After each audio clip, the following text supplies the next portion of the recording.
live, I am recording, and I will turn off my webcam because I'm not important in this one. So then, Nice. You are Master important. Seph, would you like to tell us a story? Last week, our party made their way to the little knoll village in the north of Chelsea, whose name escapes me right now, where they entered the second of the 3 shrines. As they got their vision of the past, they found out the truth about how Storm left Ocean's Bounty. And also discovered what happened to his brother, Waves on the Rocks. Yay! Who had been poisoned by the green Dracolich that rules over this northern part of the island. After restoring Storm's brother to his senses and getting their second Black Pearl, they stopped the night in the local inn and proceeded to get off their ever-loving tits. If I let go of the floor, I'll float away.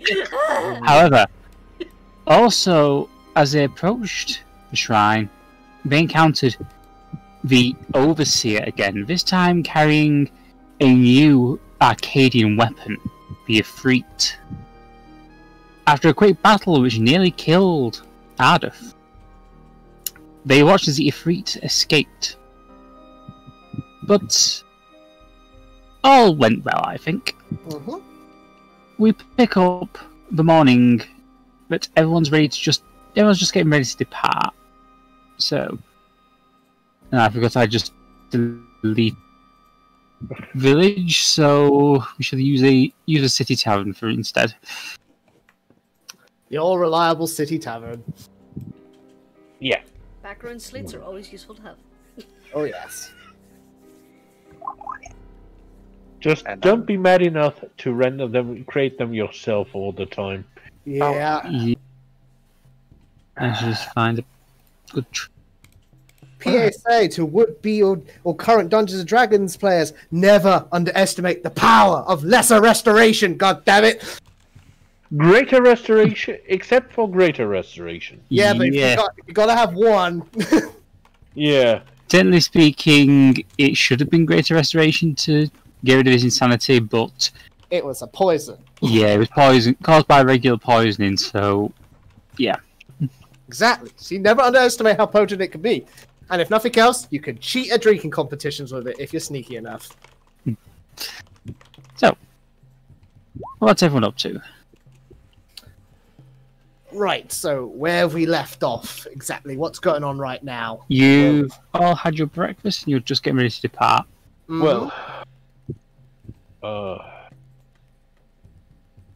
fairly certain that Waves is going back. Oh, that's right. I'd be taking the Western Road back down to Ocean's Bounty. Yeah, about that, Seph. I'm bleh. Waves equipment. Like, does he actually have any, or was that just on the artwork? No, he has his bow. He still has all of his equipment. Just it was hidden under a very tattered, ratty-looking old cloak. Okay. So he's got plenty of arrows. Yeah, his bow may not be in the best condition after 5 years, but he should be able to make his way through pretty easy. Okie dokie. He's a stealthy boy. Yes, he is. Well, actually, another related note. I'm going to take 2 guesses as his class. He's either... Actually, I'll take 3. He's either a fighter, a rogue, or a ranger. Mix of ranger and rogue. Gotcha. He doesn't have a class. That's fair. Just making a guess. Okie dokie. At least he's not a barbarian. Well, I presume he hasn't got any food on him, at least, for the trip back. He has some stuff left over from when he was caretaker. Yeah, give him the capybara. I have no intention of doing so, Squish. It's evil. But I am gonna give Waves a You know what? Yes, I'm gonna give Waves a potion of healing and 3 rations. Thank you, Stone. That's the least I could do for you, big bro. I want to make sure you get back home safe. Don't worry about it. Yeah, see, I'm going to worry about it, especially if it's conveniently timed with a cough. No, that was just me coughing. Okay.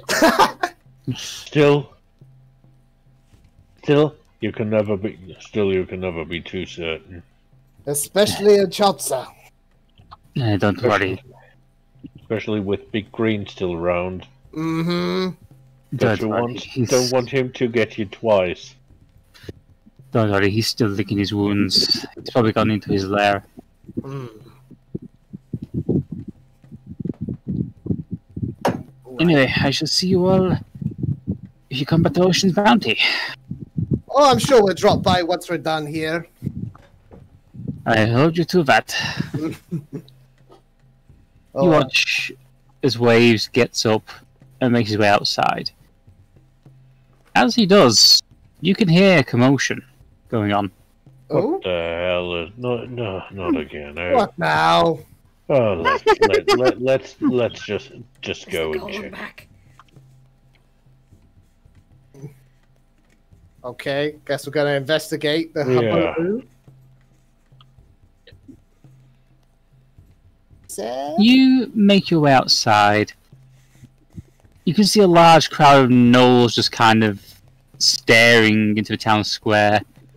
As you look around, you notice that some of the gate guards have got their bows drawn. Oh, what is it? No. I'm sorry, I didn't mean to land here. It's just oh no, Professor. Yes, sorry, right, so fine, it's all good, we're fine here. Hello, I'm fine. Professor Carr. Yes, it's the guy with the emergency bird. As you recognise the voices of Raudica and Karth, you can see Raudica profusely apologising, stood next to a broken cart. Is Waves still around, or is he, like, leaving? Yeah, Waves is just taking one look at this and just going the other way. That's just like, bro. Yeah, so have you, so you've met the other character before, yes, but you've not met Karth? He's not met Raudica. Oh, okay, I'll let you do the introductions then. Well, this is not had a proper conversation. Actually, no, no, he would have met Raudica at Centril just before they left Chaltza, but right. Didn't have much of a conversation with her. Okay, well, while the Aarakocra is, apologising profusely for wrecking the cart and everything, you see this elderly-looking human gentleman in sort of like a black cloak and, hood with a large, gnarled-looking walking stick, fairly large, actually, raven perched on it. And he is looking in like 90 degrees the wrong direction, going, yes, terribly sorry, it's slight misfire and arcane, this, that, and the other. Ooh, at least everyone seems to be very jolly. They all seem to be laughing. They're gnolls, Professor. Oh, right. Are they hungry looking? Yeah, just hear one little one just go, I could do with something to eat. Folks, put down the bows. There's no need for bloodshed right now. Just teleporting out of nowhere. I've smacked my car. It is surprising, yes, but they mean no harm. The blind guy drive. So have an elder-looking gnoll just kind of gives you all the glare and goes back to trying to fix the car.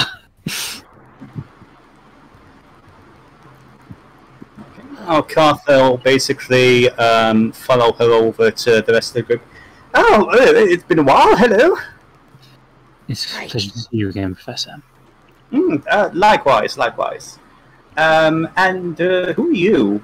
So here's the thing, right? This is a really elderly-looking human dude, and you can sort of tell the eyes aren't working. He's completely blind, but he is looking straight in Storm's direction. Yeah. So Storm's been a bit distracted this whole time because, like, just got his brother back. Brother's leaving. Brother immediately left when he saw this bullshit. So he's been kind of like going back and forth between looking at his departing brother and like this, the Aarakocra and the old man creating a scene. So he's like, pleasure to meet you, sir. My name is Storm Upon the Sea, and I am part of the crew of the Jolly Dragon now. I'm traveling around protecting your fellows, but I don't think I've been told about you. Oh, I'm nobody important. Just retired to the teacher, studying books, this, that, and the other. I'm just here mainly for academic purposes, nothing important. Pleasure to meet you. There's plenty to be learned for Chaltza. I'm sure there's been no end of discoveries. Storm, he has a bird too. That I can see. Very lovely bird too. Though the technical term is Aarakocra. No. She's talking about the raven. Yes, That the one. raven. Yeah, that one. Oh! You Sorry. just see Raudica's face has turned bright red beneath her feathers. She's kind of floofed up. Which is not easy for an owl. And for the record as well, this raven, it's the... I mean, it's not the mangiest looking bird you've ever seen, but it does have an air of... It's a nasty looking bird. You can tell it's fairly ill-tempered, and it is just glaring straight at your eagle with venom in its eyes. And Bolt just glaring right on back, just like shuffling his like broad shoulders and fluffing up. Like Bolt is like the complete opposite of this bird. Like Bolt is like densely like thick plumage, you know, and a thick bird overall. So it's like, does your bird keep all right, Professor? Oh, well, Lillian's fine. She takes care of herself when she needs to. Seems the birds are having a little bit of a staring contest. That's birds tend to do. Just slightly, yes. Well, yes. So I've actually been a little bit busy working on a small research thing. I'm a little bit behind with everything that's been going on. I heard something about a marriage, and you said we're in Chult now. What exactly is it that we're up to? We are in Chaltza, Professor. Oh, I see. It's, as you most likely are aware, it's a place that once was part of Chult, but had been transported here by magical means, as I understand it. Please correct me if I'm wrong. No, that's the gist of it. And pushed it somewhere else. Yes, It was more like a teleportation spell. as I said, magic means. Yes, it seems that our friend Mr. Morningstar has gotten himself a family now. Congratulations, Samael. And let's not even get on to my family issues. Yeah, about that. There are a few things that have occurred, but I don't think the middle of the street is the best place to discuss these things. Well, lead on. And Jeremiah blinks. Since the professor's saved with you, I'll be heading back to Chelsea City. I'll try and get to the Temple City and see if I can sort of arrange a few things there for you in advance. It's very kind of you, my dear. Thank you so much. You've been very, very helpful. It's been very nice seeing you again. But I can fly there, so I'll be okay. Oh, okay. Kind of, Why can T-Rexes jump? Not that high. I Like, don't So they have fairly short arms. it's the teeth you gotta Don't look worry at. about their teeth. Like I say, I should be able to fly out of their reach quite easily, so Okay. I should see you all there. You watch as he... I'm sorry? Oh, he just said safe travels. Thank you, Professor. And again, it's very lovely seeing you again after all this time. You watch as she spreads her wings and flies off herself. She's adorable. That she is. Get out of Quite bed. quite a talented student in her own right, too. But yes, we should probably continue on our way. Aye, one shrine to go. Bubbles on interview. Heading east, following the road out of the Knock village. It takes about an hour or so before you're able to get up to here. And Ardeth decides to fill in calf on the Overseer, the Arcadians, and Ark. Right. Okay. That was a lot. Yeah. So it also turns out that I'm actually 2,500 years, well, 3,000 years old, so... And I used to be a war criminal. Well, I mean, And he just, again, his head sort of tilts to look at the rest of the party, but again, he's blind, so it's a really weird sort of visual thing. I'm assuming everyone's okay with that, so who am I to judge? Technically speaking, I was executed for it, so... She is no longer the person who did the crime, so... We saw the deed in question. She had just cause. Well... Well, none of us are the people we used to be. Each of us for himself. Exactly. Yes. Ardeth's doing her best to be good. I will admit, finding my old spellbook... I will admit, finding my old spellbook was quite an interesting encounter, but I managed to transcribe a few of my old spells into my current repertoire. If you're willing to share, I'd be more than happy to do a trade with you at some point. I myself, while in my studies, I've been learning a few interesting things. I'm sure we can come to an arrangement of some kind. Well, I think that one of my personal favourites, Radiant Sorrow, might be very useful for fighting undead, so... What's me? And again, this is all I say walking along. Are you familiar with the manipulation of gravity and entropy? I've read the theory. Sadly, our magical research at the time wasn't exactly aimed towards such knowledge. Koff just has a little bit of a smile as he's walking along. Oh, I might have some new tricks to show you then, my dear. Oh, someone's talking about levitation. Oh, no. Well... I believe it was only ever perfected on one world. We did have a chance to scry into other worlds during our... well, before the second calamity, so... There's some knowledge there, but not enough.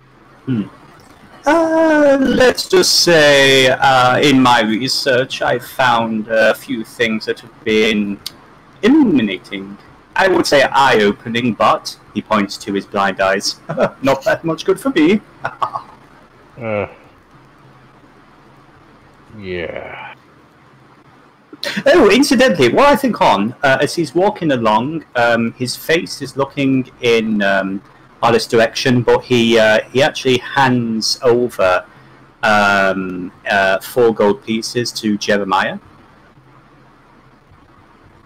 I felt rather bad about our first encounter. Kind of swindled you a bit out of some money, my friend. The whole blind man act and all that jazz. Yes, you are more than meets the... Pardon the phrase. Aye. Oh, you have absolutely no idea. No. No. I insist. I would like to clean waters between us, fresh start and all that. Well, I'd almost forgotten about it. Party continues to follow the path. It turns southeast, and you continue making your way for another 2 or 3 hours until you reach. Jeremiah's actually asking the professor about the temples and the Radiant Abomination. So you're an expert of history, I understand. Yes, I have studied a few things. Ancient history, legends, that kind of thing is one of my areas of expertise. So you are probably aware of the Radiant Abomination, as she's called in her temples. Yes. Followers. The Abomination. I am familiar with this this entity. As the story goes, a long time ago, around 10,000 years perhaps, there was this being, a spawn of Shah, a goddess of entropy. And she was one of the most vicious creatures ever conceived. She laid a path of destruction across most of Chult. Destroyed a good chunk of it. Eventually, she was sealed away somehow, and a lot of people believed that she was just a legend, was not quite real. But I have been tasked with finding information about the Abomination, where it might be buried, and if there is any way of locating it. Well, I can tell you one thing. What I remember is right. She's not buried. Really? But if she was so terrible, why do people want to dig her up? Because there are always people stupid enough to believe that they can steer a monster, my dear. Gonna say, Anarchy, what do you make of this conversation, given you know the truth? I'm staying quiet. I'm not saying a thing because Miss Missy didn't say it was okay. Okay. I was actually going to ask about Anarchy, so that is glorious that she's still part of the group. I'm glad. Yeah. Yeah, It's I'm like over here. I've been very quiet recently. She's been getting on quite well with Whisper. Does Carth know about Whisper? Seriously, the player is very freaking behind. No, Carth would not be familiar with Whisper. He just knows there's another Tabaxi following the group. Okay, so we've got Storm and his eagle. We have Sprig. We have Squish and Midnight. We have Samael. We have Jeremiah. We don't have Holly. We still have Anarchy, the 11-year-old, and who else do we have? Ardeth, and currently we have a little bit of a local guide. Okay. And Sammy. In Whisper. Yeah. Oh, I mentioned Sammy. Hey, then. Whisper and Sammy were mentioned, so don't worry. Yeah. Okay. Well, as I say, there are always people who think that they can steer, something dangerous to do things that they want. And invariably, those people usually end up dead. I wonder if like someone so small trying to steer something so big. Squish says without a hint of without a hint of awareness of the situation for Midnight. Or more currently, Lord That's chaos Hammermouth. theory. Hmm. Thank you, Jeff Goldblum. Just to give you a little context too, Midnight is slightly bigger. He now has like leather armor and a little saddle and a barrel around, like a tiny Oh my! barrel. So is he? Oh my gosh! So he's turning into Toothless. Yes. Literally. Yes! Yes! I love it. The little Little barrel detail. around his neck is like those little brandy barrels St. Bernards wear, and it currently has a greater healing potion in it. Oh. Don't forget, you can cast magic now. Yeah. Yep. Picked up a few tricks. Speaking of magic, I still adore that little token that was drawn from it. It's so cute. Anyway, Double. The Squish party. also looks slightly more presentable as well. She's still wearing tattered clothes. Yeah. Not that Calf would notice that. I wouldn't notice that. I mean, here's the thing. I mean, I don't know if you'd need to roll a perception or anything, but whenever Carth's walking along and, you know, he's chatting to people, his head might turn slightly in their direction just out of habit, but you would notice that the raven is the one that's staring right at them. Yeah. I have a hunch, a feeling. I'm also pretty sure he's walking unassisted. Yeah. So Storm is gonna lean down, just also slightly to Squish and speaking Goblin. So what's the deal with this guy? I have a hunch he might be a wizardly sort. Yeah, he knows his book smarts. Yeah, it's the bird. It's a familiar. I can tell. No, it's just a senile bird. Would you like to roll stealth? Sure, why not? Oh, for God's sakes, come on. I'll let you have advantage since I'm assuming Squish is whispering as well. Yeah. Sure. Professor, what is Yeah. your passive perception? My passive is 11 with these stats. However, he is trying to keep an ear open. Okay, roll me a perception check. Thank you very With much. advantage. Oh, that's very kind of you.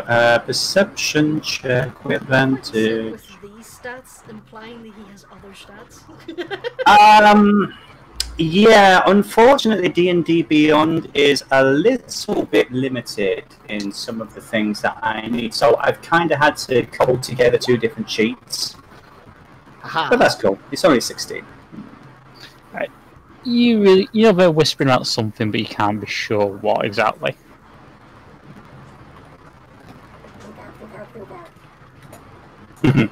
Rubble.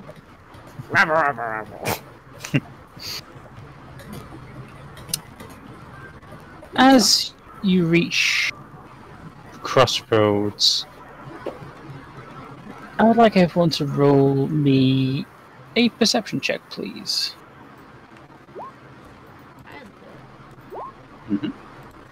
Oh yeah, that probably includes the bird.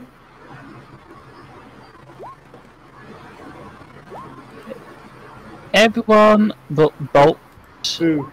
and Squish, you can't. Everyone but Bolt and Squish, sorry. You can hear a soft hissing. Oh, great. It's not close, but something is watching you. Would I recognize the hissing? Roll me a nature check. Okay. Oh, come on. Snakes. Why did it have to be snakes? Roll me a D100. What? Oh no.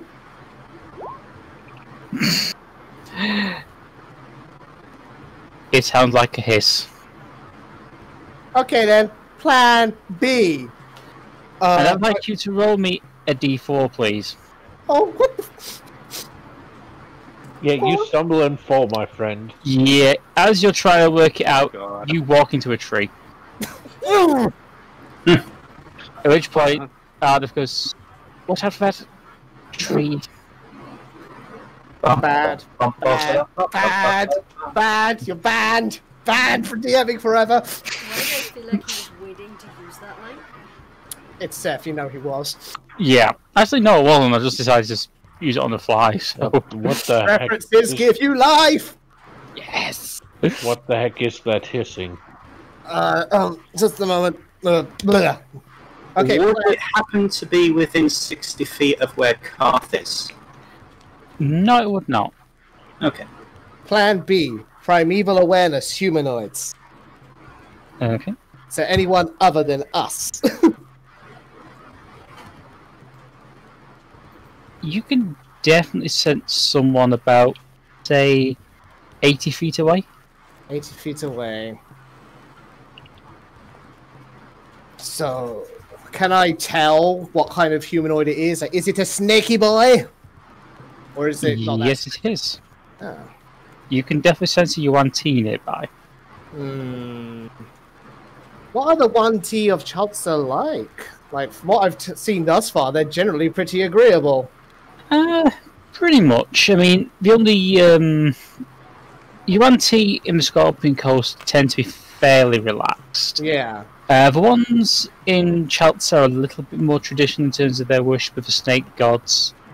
But the ones that basically moved to Australia, they developed a very different civilization. Yeah. Yeah. Granny Z taught them a few tricks. That too.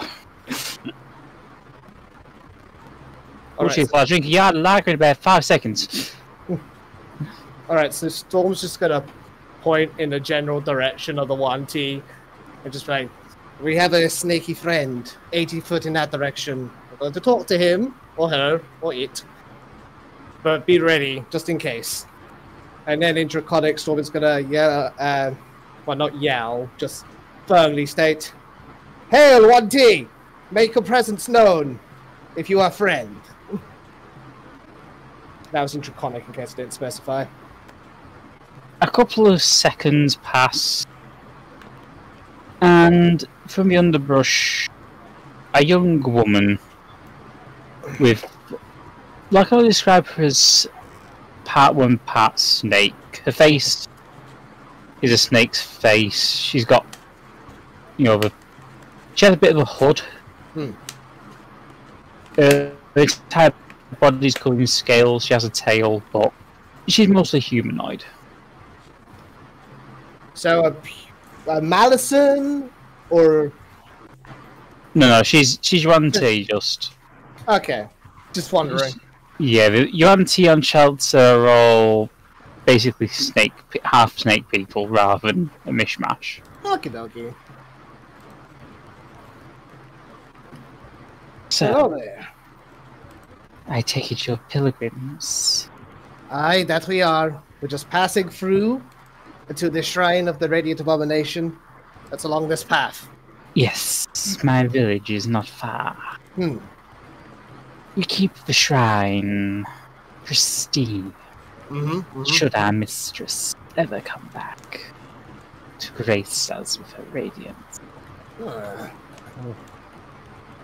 Well, you have no fear. We have no intention to defile, just to make our offering and then be on our way. You are of the Catus of the West. Yes. I hail from Ocean's Bounty, and so does my friend Whisper here. I see. Well, we have no quarrel with our fellow Chaltza. Come. Nope. I will guide you the rest of the way. Okay. Storm nods and just will explain to the party that, hey, we got a guide to the last shrine. She's a friend. She's cool. You notice slung over one of her shoulders is the carcass of what appears to be a velociraptor. I see you had a good hunt. Yes. We required some leather. Personally, T-Rex leather is the best, but raptors are just as useful for what we require. You do notice... Tom, are you thinking what I'm thinking? Are you thinking we're gonna go hunt a T-Rex? No. Storm, are you thinking what I'm thinking?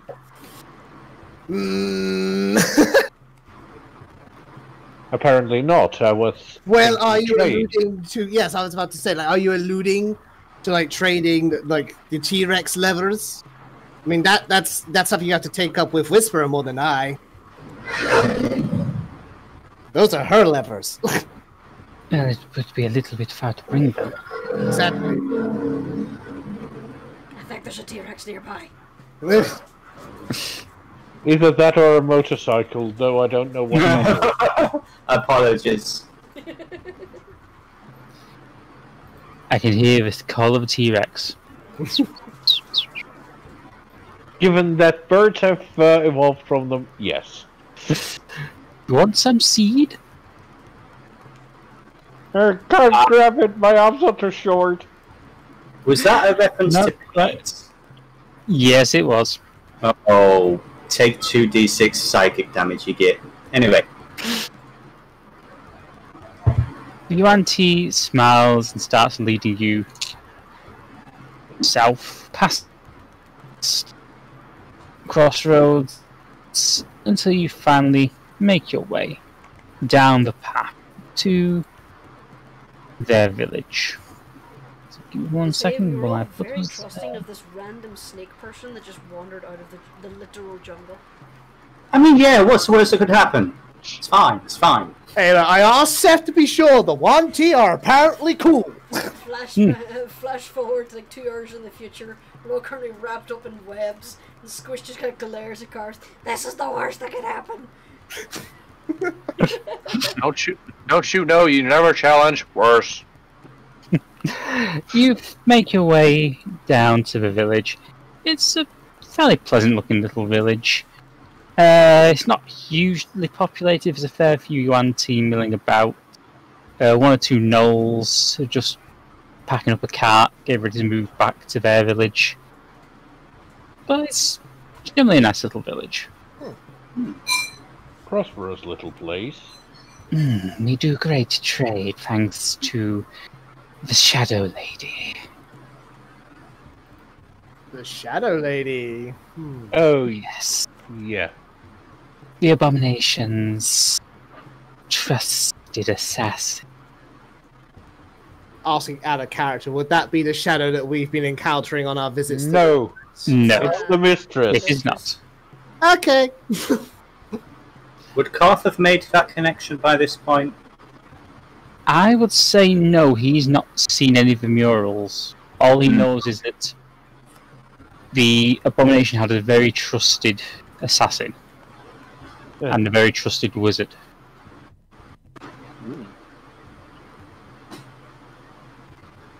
I will take you to a priestess. She decides who may enter the shrine. Very well, lead the way. You all make your way through the village to a reasonably large hut midway up the tree. The hunter leads you up there and just... There's a few words in the Yuan-Ti language between her and the guards. And she just steps to one side. I must deal with my kill. I trust you will find your own way around. Right. She makes her way off to her hut to start skinning and prepping the raptor. Meanwhile, the 2 guards beckon you to go inside. Okay, guess we're heading in. You make your way into the hut. On a large bed at the back of the room, through some veils, you can see a large half-snake woman.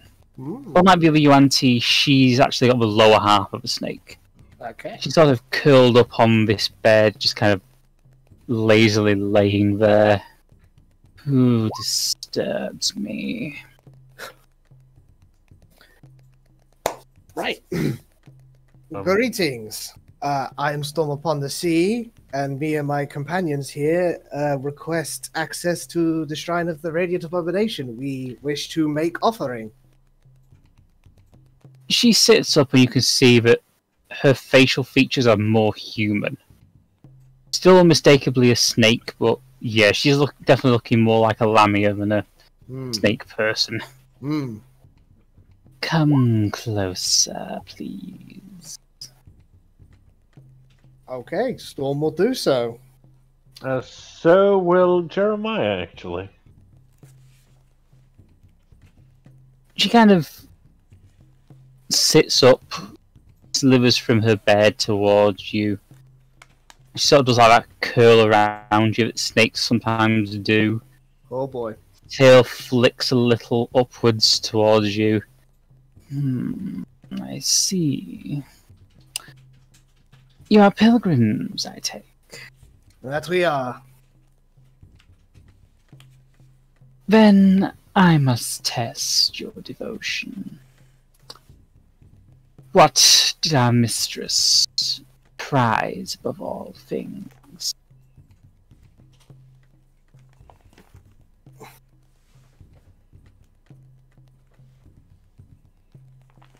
Out of character? Uh-oh. I don't think I nor Storm know the answer to this question. Religion check? Yes! Yep, roll me a religion check, please. Storm, you live here. This is what I get for not paying attention instead of being all about the Cat Lord. Every time you've been to a shrine, you've been told corruption brings evolution. And evolution brings power. Okay, the player was an idiot. I should have known that. Well, it's been a pretty consistent theme. Corruption brings evolution. Very Evolution brings power. excellent. This proves you have already been to one of our shrines. Therefore, Two, to be exact. I see. And who did the mistress trust with her followers' safety?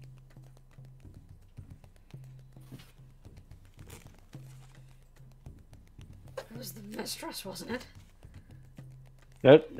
You don't know that. Oh, The shadowy lady. Shadow lady. Roll me an insight check.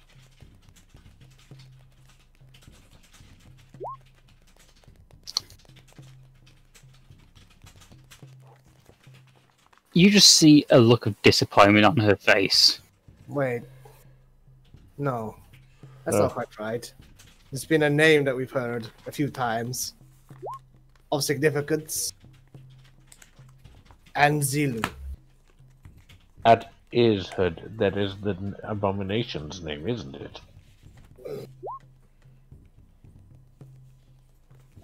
Yes, it basically translates exactly to abomination. Ancient shelter.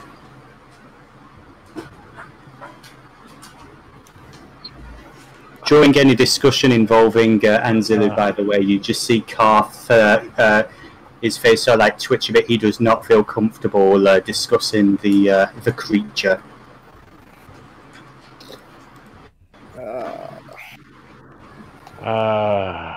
What was her name? I know it was an elven name. Don't know if there's any role that can help with this, Seph. Is there? Roll me But I can't remember. a history check.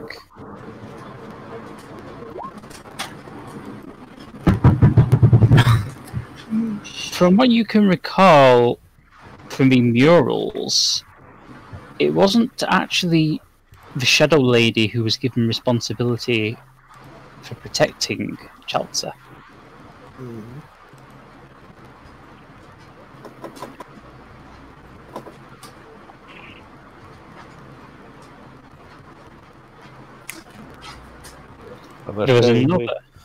There was another person. The 11 wizards. That wizard. Precisely. The Grand Master. The one that survived the voyage. Yes. He alone had the power to survive death. He who lives without youth. Precisely. There is but one final question. The father of the abomination was a powerful serpent. It is from his blood, the poison of the green dragon, and the fire, that we gain this rainbow venom. That would be the green worm, if I'm not mistaken.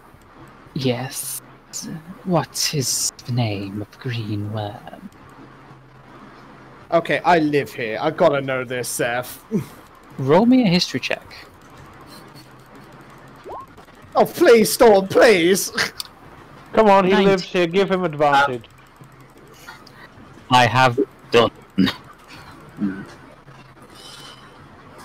just going to whisper it to him.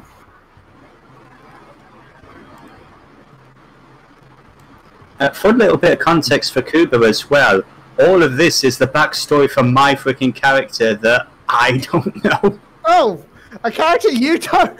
your character that you don't know. That's interesting.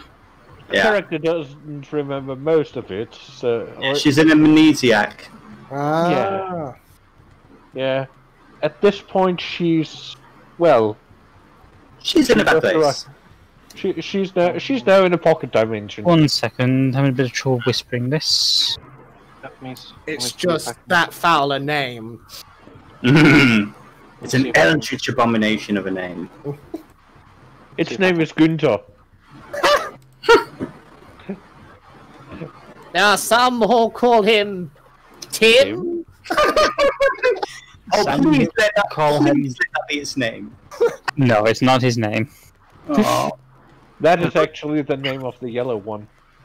We've already got a Tim in this universe. There can be two Tims? There can be only one. Ah, yes. Yes! Glorious. Anywho. Ah, yes. We never really spoke his name all that much, in fear of bringing him down upon us. It was, the Faithful, the Undying. Yes. Very well, I see that you are sincere in your desire to reach the Temple City. You may enter the shrine. She kind of dismisses you with a wave. You must... Sorry, you first. She kind of indicates the direction. Goes, at the south side of the village, you will find a cave. Merely enter the cave, and you will find the shrine. Okay. Storm will bow and be all like, and thank you very much for your kindness and your time. It is my pleasure. And with that, I think we'll be turning and leaving. As she does that, she kind of flicks her tail up under your chin a little. Don't I think you got a little bit of a sweetheart here. As we're leaving, yeah, that's starting to happen a lot lately. Yeah. You really have to stop seducing everyone you see. It's just natural. For a bard. Out of character sniggering. That reminds me of a bard I once met over in Waterdeep. Oh my god. He was playing all out of tune. Well, to be fair, his friend had just died. No, the Yeah! The one No, with I the was referring to the other dude. But yes, and there was this one small tavern that I had been asked to work on, a little bit of a subcontractor work there. Great. Now Jeremiah has to Seemed cameo. a little somber there. I don't know why. We really do need to start making a flow chart or something on Trello or something. Yeah, I was earlier, like, please, for my sake. Yeah, now for my sake too. I really was not intending to link the Waterdeep and Strahd. I just wanted to have the Peachy on the corner as an Easter egg, and then you just loved it so much, it was like, fuck it, let's put a penfold in there. We're not complaining. Cinematic universe. Yes. Anyway. You all make your way through the village, eventually reaching the cave. And as you make your way through, it's pretty well lit for a cave as you keep going down and down. So you find yourself in the shrine itself. Oh, that shrine looks a lot like the first one. And I just need to grab characters, so just 1 second. As I said, the shrine looks a lot like the first one. If it ain't broke, don't fix it. Yeah. It's almost like they have a shared builder or something. Yeah. Architects. So lazy, always reusing the same design.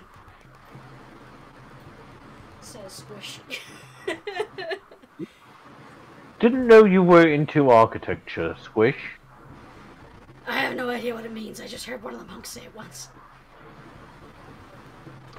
Well, no one take a swim in the pool then. Any particular reason?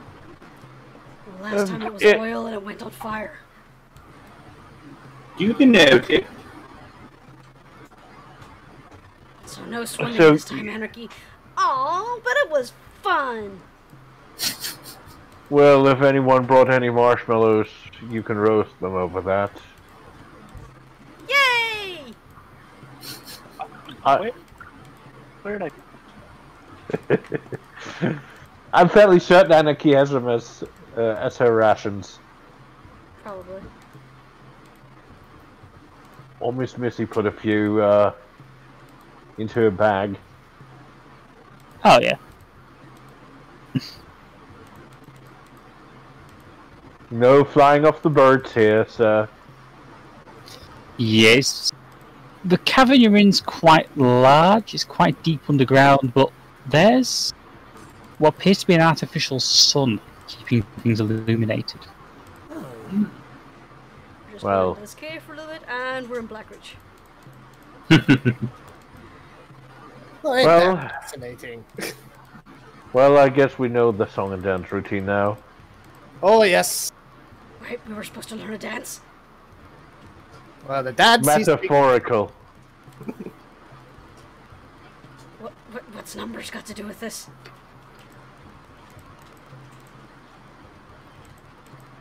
I wouldn't worry about it too much, Squish. Just worry about potentially facing your worst mistakes. Slide to the left. Slide to the right. Crisscross. Crisscross! On a related note, how's everyone feeling about this? To be honest, I'm nervous. Come on, Mitty. Stay close. Karth is... Somebody hopped on. Who is it? D, actually. Hey! Did it? Give me a minute. But yeah, Karth, She's just in. yeah, Karth is going to allow Anarchy to go ahead of him. Right, so has Karth been given instructions on what to actually do here, or is this something that's in his purview? I would say, given you've looked into the history of the cult, you know exactly what this ritual is going to be about. That one of the parties is going to be tested with one of their darkest moments. Okay. Yeah, he is definitely going to stick towards the back, and he's going to let Anarchy go first. Well, someone doesn't want his worst moment out there. No, keeping everyone within around 60-foot radius so we can sense where they are. Anarchy's forward as well. Yep, no, I don't know. Yeah.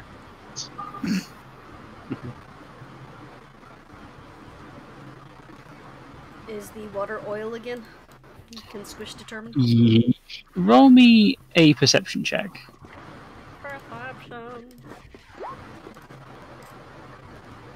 That many.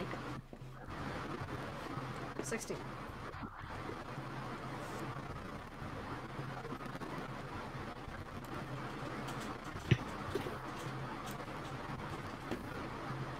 Hello? 1 second. Ah, good, because I thought I lost the mic there. Gotta admit, I was worried we were gonna fail the trial back there.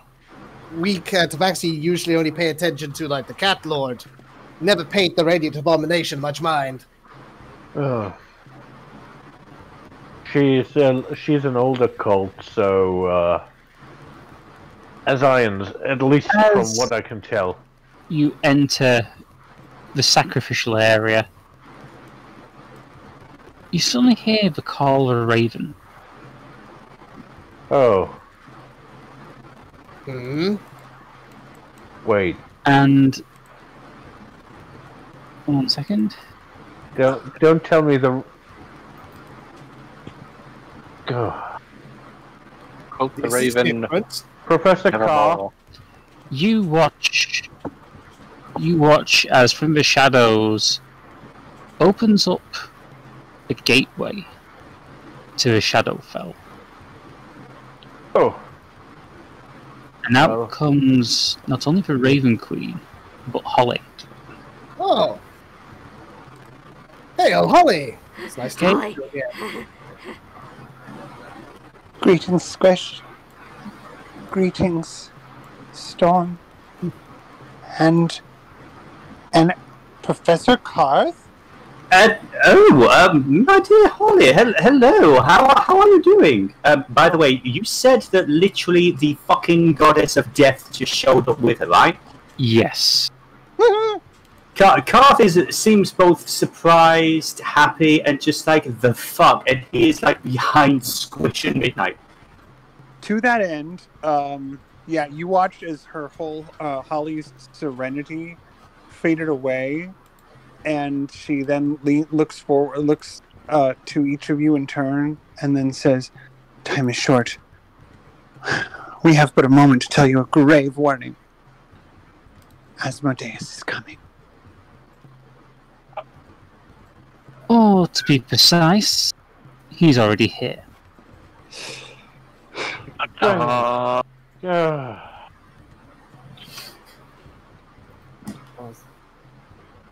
And here we thought we knew what to expect this time. You are interfering, Asmodeus.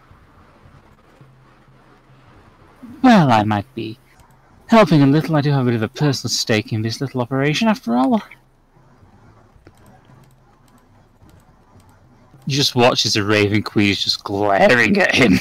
So is Holly. Holly's glaring. Holly actually steps over and gets in front of the party between them and Asmodeus. And in particular, she's standing in an area where she would be best to defend Anarchy. So there. But she's not. Can you hear me? Yeah. Oh, I said Holly's glaring at Asmodeus too, and is standing in front of the party. Moves to stand in front of the party between them and Asmodeus, and is in particular in front of Anarchy. Heck yeah. Hello, Lizzie. Hi, Lizzie. Hi, Lizzie. Hi, Anthony. Hey. I was hoping The party. I was hoping my sister pick out records because she got a record player for her birthday the other day. Ooh, nice. Oh, Very cool, very cool. Also, hey there. Jurnis! Yay!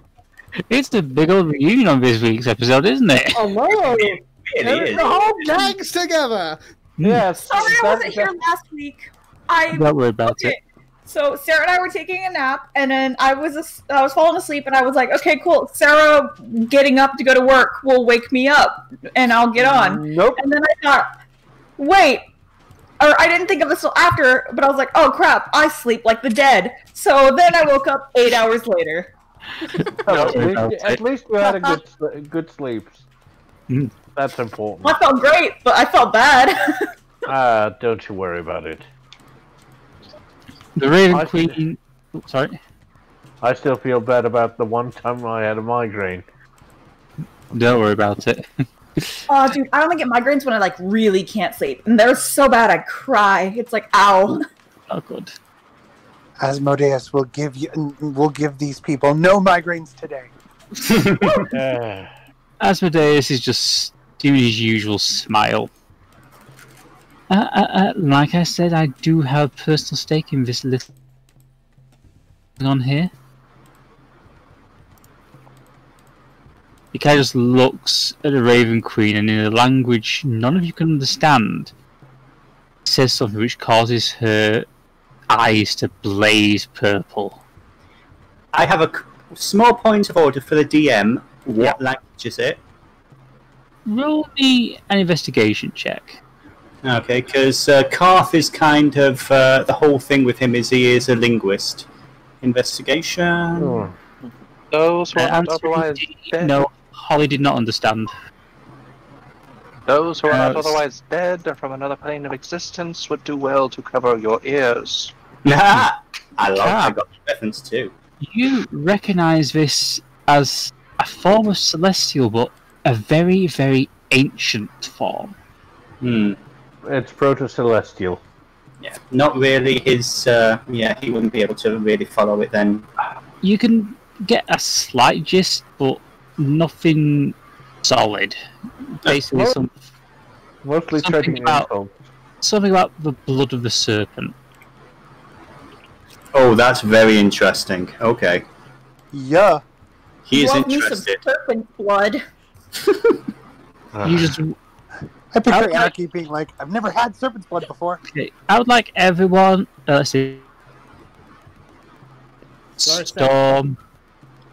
I like Jeremiah, Storm, and Sammy to all make strength saving throws, please. Real quick, what's happening? Asmodeus and the Raven glaring at each other across the room that we're in.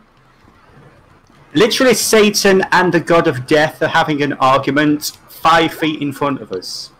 Yes, and in between them is Holly standing in front of y'all, like, with her hands out. Could like, you please I'm sure I'll be useful. Look.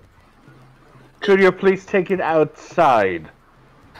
As you say that, the Raven Queen, who is stood right behind Jeremiah, Storm, and Sammy, you all feel yourselves forced onto your knees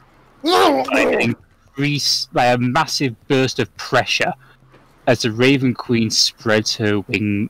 A pair of shadowy wings spread behind her.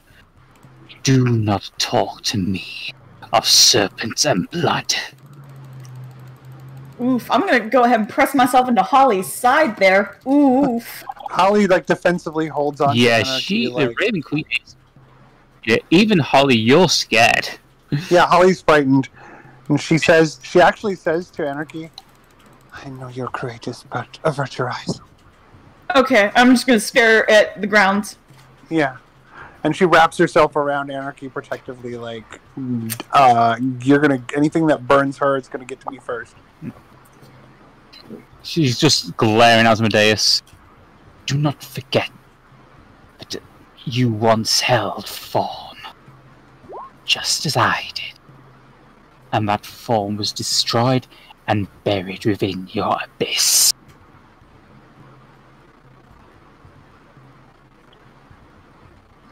Asmodeus just kind of makes to flick some dust off his shoulder. Look, we both know I have legitimate reasons for being here, so if you wouldn't mind, please. Raven Queen just sighs and just goes, Holly, when you are finished, I will bring a portal for you. You just watch as she vanishes. Asmodeus claps his hands and goes, right, let's go on with this, shall we? Which of you is going to make the offering? Well, I have the pearls, so... Then place it on the altar, please.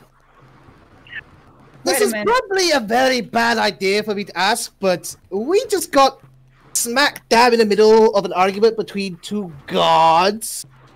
And while I don't want to immediately say that we're not glad to have you here, can we at least have the why?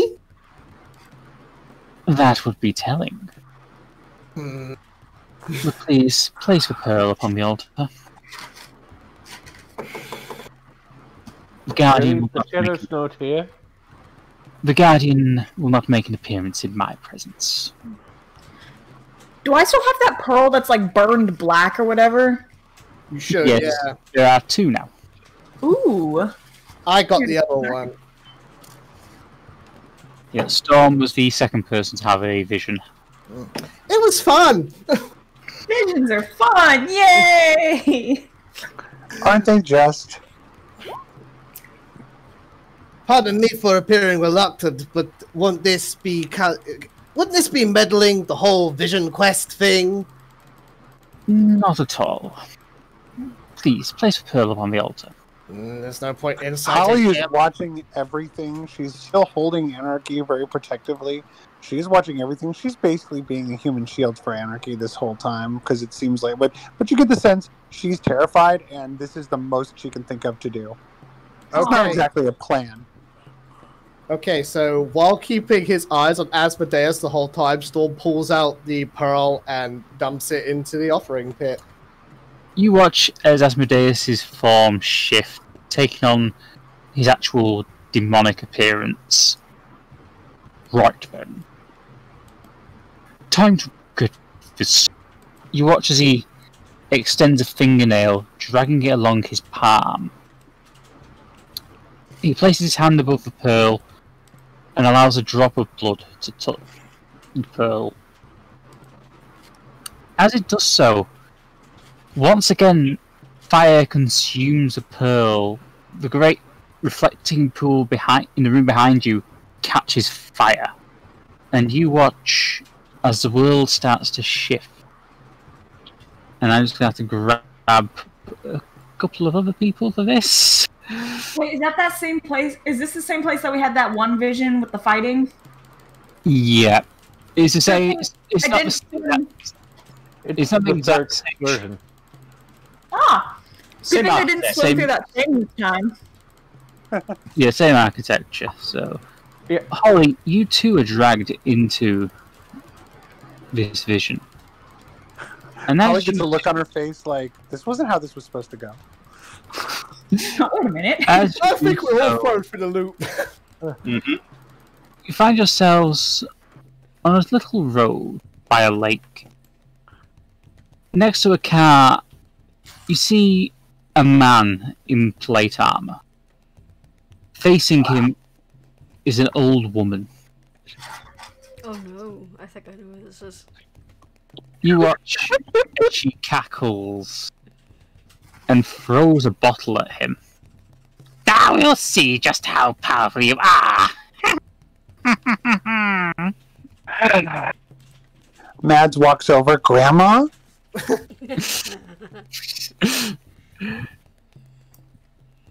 You listen as the cleric starts to speak with a very familiar voice. Sammy. How did I know? How did I know? Well, it could have been me. No, I knew it was going to be me today. Okay. It's just because you're special, Sammy. We all love you. Just say, Sammy, this is your past version that's talking to the witch. So. Yes, I know. As the bottle hits the human, he shouts out, "Oh, what the? Oh, you, bitch! What was? Oh God!" You watch. And he just I say he collapses on his hands and knees. You watch as the human form starts to twist and warp. It keeps shifting. It can't seem to settle on a shape. It is just constantly, almost like a clay, being molded and manipulated. You just watch as the witch cackles, casts levitation on herself, and flies away, leaving the poor human Samael Morningstar in agony. Oof. Flesh becoming flesh-like liquid, unable to take an actual form. And he's just laying there, screaming until he's hoarse. His voice gurgling and changing every few seconds.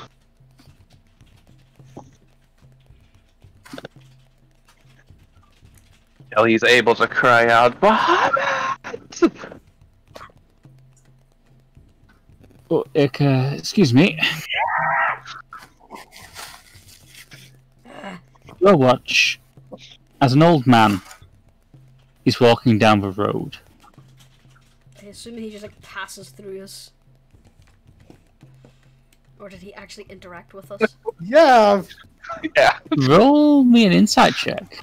Yeah, Squish is gonna do that. Ditto. Yeah. Yeah, he did say excuse me as he went through you and waited for you to move to one side.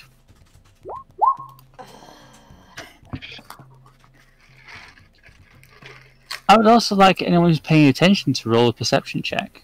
Wait. Squish is confused about this. Oh, Squish is 25. rolling like shit tonight. I'm doing amazing. Yeah, you all Squish is too concerned noticed. about midnight.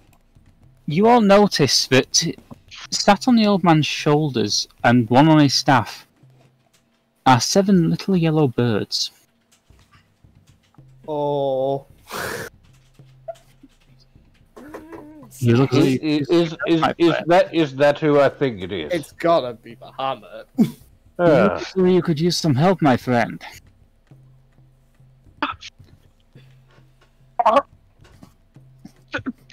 Like, You watch as he gently places your hand on Sammy's head, and you watch as the flesh seems to settle down, skin replaced with blue scales, as the human is molded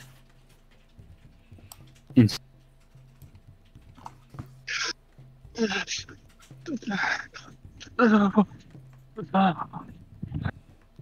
Oof. You watch as the old man quickly casts a healing spell. And just, while still crouching down, just says, "You'll need to rest, but this should hold for a while."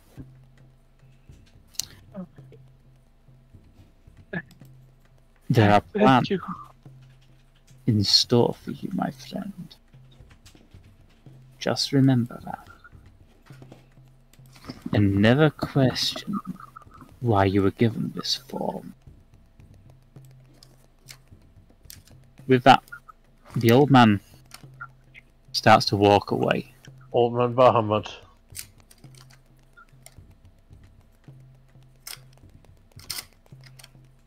meanwhile, Sammy is just laying there, breathing heavily as he's trying to recover. And eventually just passes out on the ground.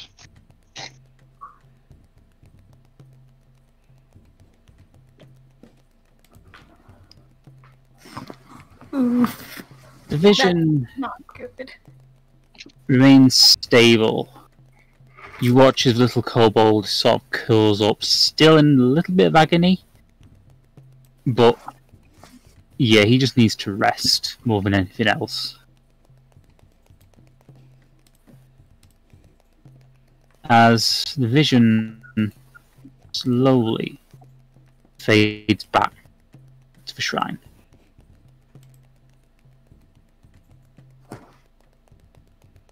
Asmodeus has returned. After Asmodeus is still in his devil form, he sort of got his arms crossed. He goes, "Well, that was an interesting little diversion, wasn't it?"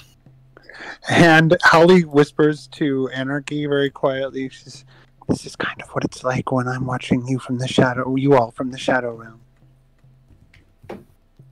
Oh. Oh.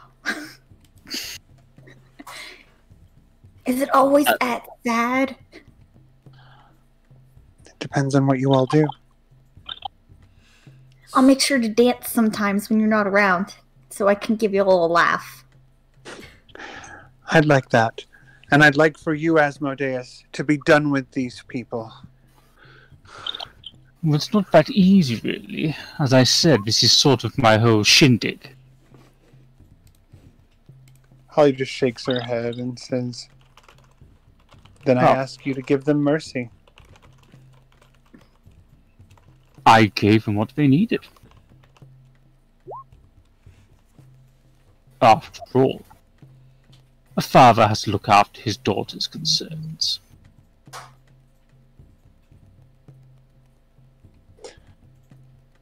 At that point, I think it's safe to say, wouldn't you, Seph, that Holly's starting to, the portal's starting to come up? Yeah. And Holly sees the portal and says, I can't stay any longer. Protect yourselves. Listen twice to everything he says. Think of his words. I love you all. With all my heart. I love you, Holly. Bye, Holly. Squish looks really upset with her leaving again. Well, she's also like hugging Sam, just like, no, it's okay, I hug you. Yeah. Holly looks upset too and says, "But all of you take care of Sammy."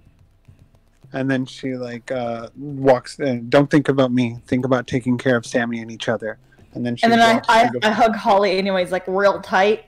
She hugs back, and then she lets go, and she walks toward the portal and looks at Asmodeus and says, "Remember that we're watching you too." And then she walks through, and that's her time. Okay.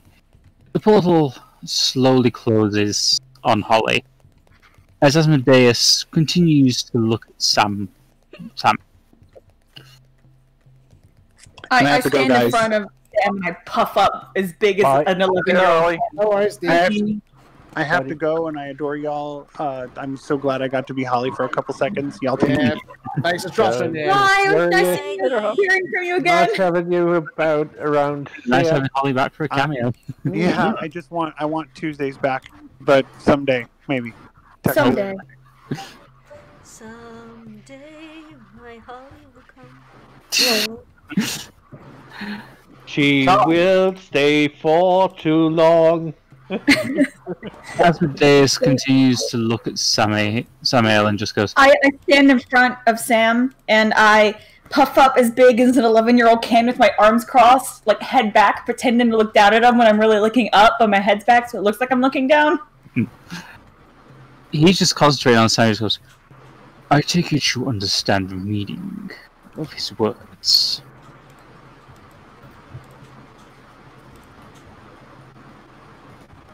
I do. Then you are aware that it took the corruption of your form to make you a true servant of your god.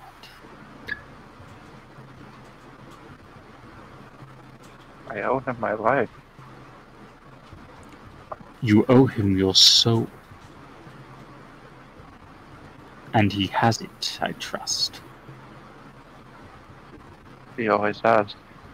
And always will. Asmodeus gestures to the altar. Then you may take the pearl.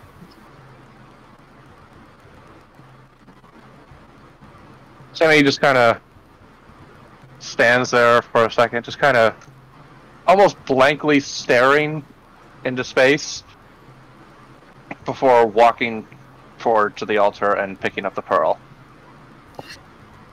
And with that, my friends, our business here is concluded. I'm terribly sorry. Hello. Carther's just got his hand up. Like I say, he's kind of not exactly cowering behind Squish and Midnight and everything, but ever since the whole line about the daughter thing, his hand has been up, and his face has been looking in Asmodeus' direction. Point of order. What was that? Yes, Kirk, you'd like to ask the incredibly obvious? Yeah. Asmodeus just smiles broadly at Calf.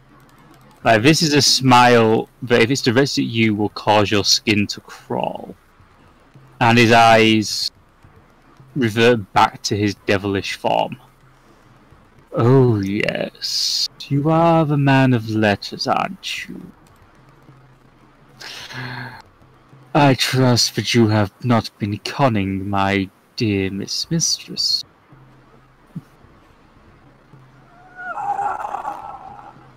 Carth is not saying a word.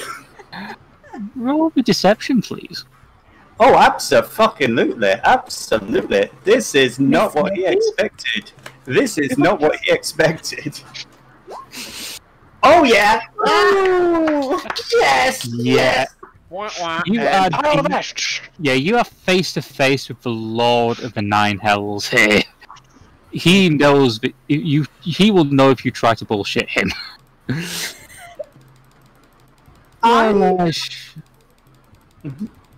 Gone? No, he's not saying anything. Well, in any case, his eyes are a bit back to normal. It was nice to see you all again. I do hope you'll be able to have some drinks when you get back to Charlton City. I don't like you. You're not fun. Well, to be fair, my dear, you are a little young for the sort of fun I specialise in. I don't know what that means. I'm sure your... well, mother will explain eventually.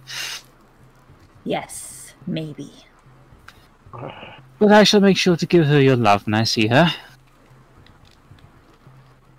Abiento, you watch as he vanishes in a collar of flame. Well, that was interesting. He's a bun. I honestly don't know whether to trust him or not anymore. That was very insightful. I'd just like to ask, who has a passive perception above 14? Me! Exactly 14, unfortunately. Nope. 16! You notice on the floor where he was stood, very briefly, is a strange symbol of a cortal that is slowly vanishing.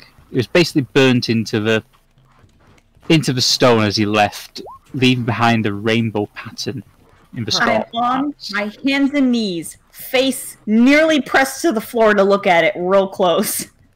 As you do that, it just fades. Huh. A coatl. Strange imagery. Not too strange. I mean, look around you. Yeah, there are plenty of coatl imagery around you. I'm assuming Cast put 2 and 2 together at this point. You can roll me a religion check Absolutely. with advantage.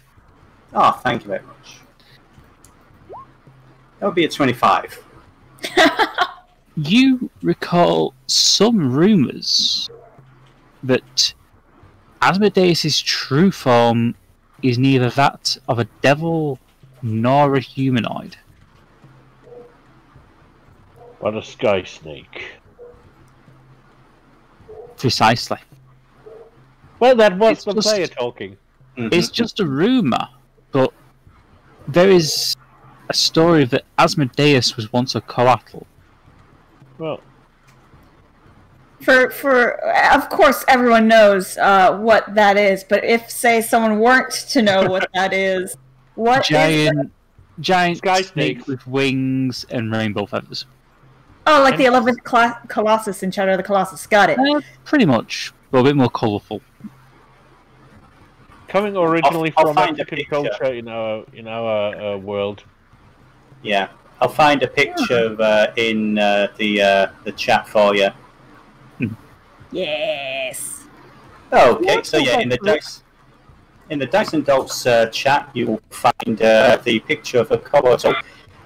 And yeah, the choice of colours for the wings in this picture, that's not reference to anything, no. No, not at all. No. Definitely not Ezilu or Yeah. Anzilu. Yeah, so I'd say at this point, Carl has finally realised, oh shit, oh shit, oh shit.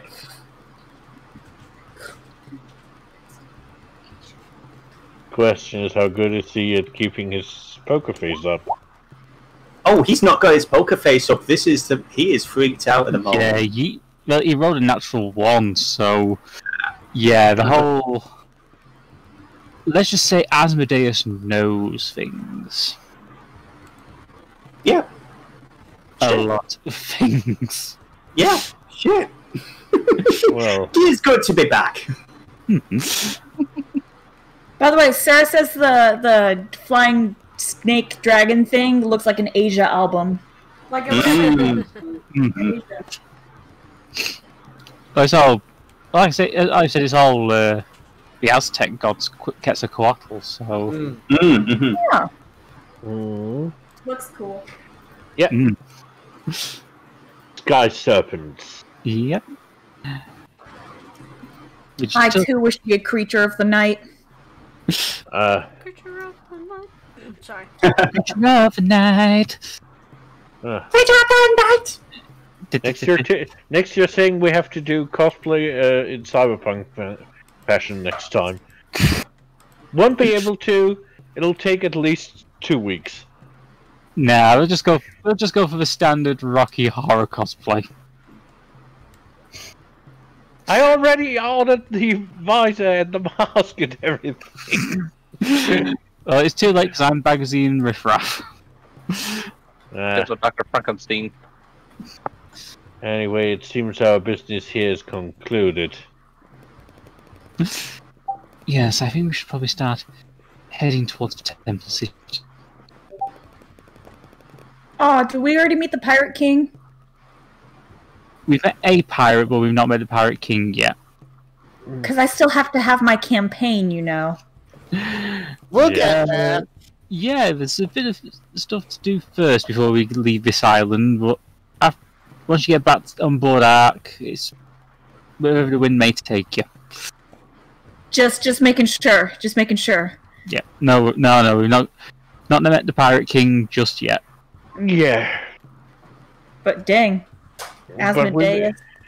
Yeah, I mean, nobody decided to. Nobody decided to. Asmodeus is... But Asmodeus can't be Ez's father, as Ez has eaten her father, so Asmodeus is her uncle. And who is Asmodeus the father of? What was he saying? I mean, I was just babbling some inane bullshit that makes no sense except to players. Basically, it's all the basic lore thread going on at the moment. The person that Miss Missy is really desperate to find is a character named Anzilu, the Radiant Abomination. All these temples are based on her and everything. And the thread that we just picked up there is apparently Asmodeus might be the father. Though that Get blurry on this. is not, impossible, as soon as as she we has... find her. If he's Well- not, as soon as we find the Radiant Abomination and we find out that he might not be, I'm gonna be, and you are not the father, and everyone's gonna be laughing. That'll be hilarious. It's going to be a little difficult, as she is currently stuck in a little place for at least 3 years. Mm-hmm. Sucks to be him, I guess. Well, both he and Miss Missy have a lot of time at their hands. Yes. Still sucks to be him. Yeah, but Hey. still. Why would you do a paternity test? Guys, I don't mean to be that person, but the devil guy says he was keeping the Guardian away. Now that he's gone, the Guardian might come back, so we should probably get out of here. I mean, the Guardian's been pretty cordial to us thus far. I don't see why you'd take its ire out on us. But Anyway, yes, we let's should- not take a chance. Yeah, we should get going.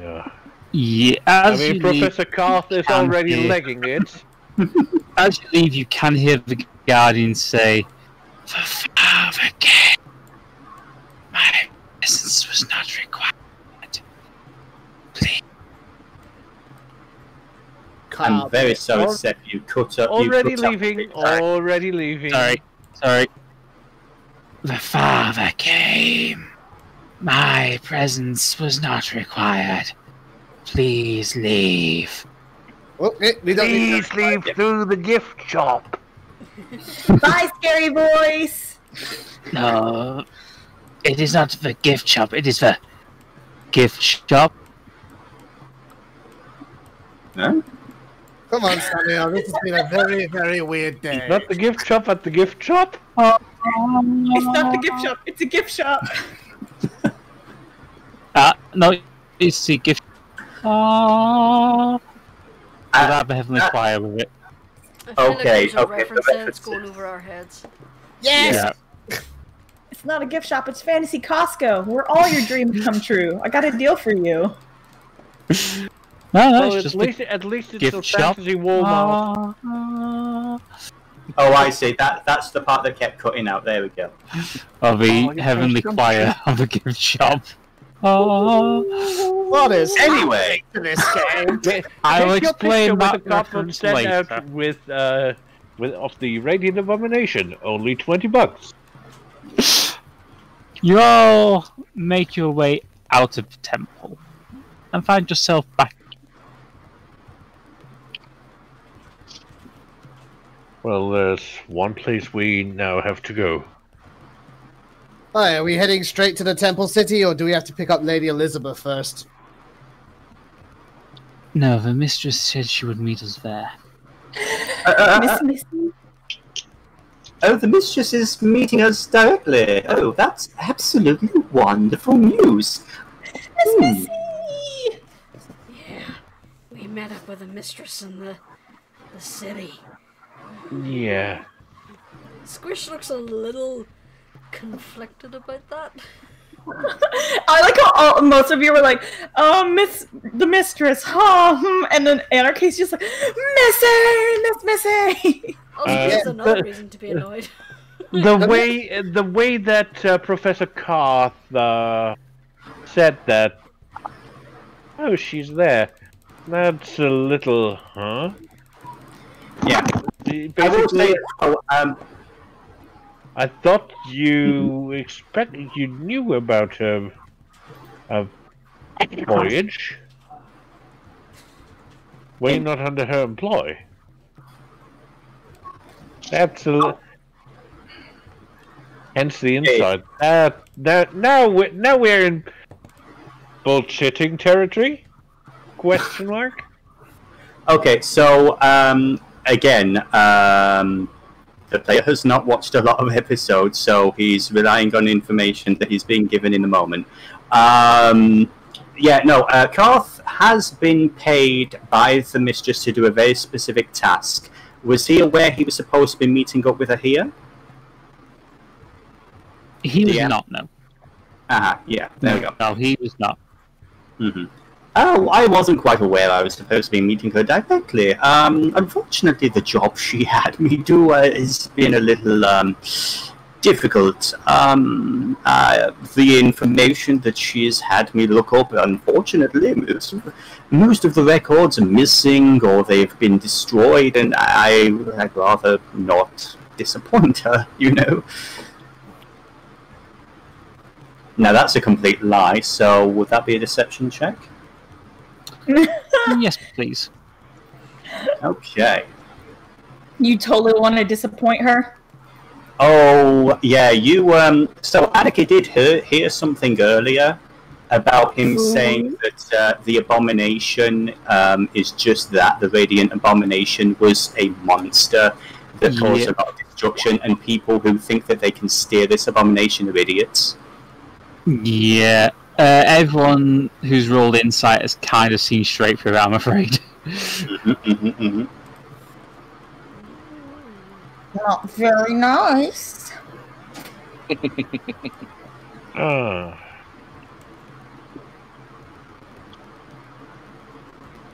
Well then. Is there a list for Ardeth? You're whispering Ardeth. Ah, you're rolling for her.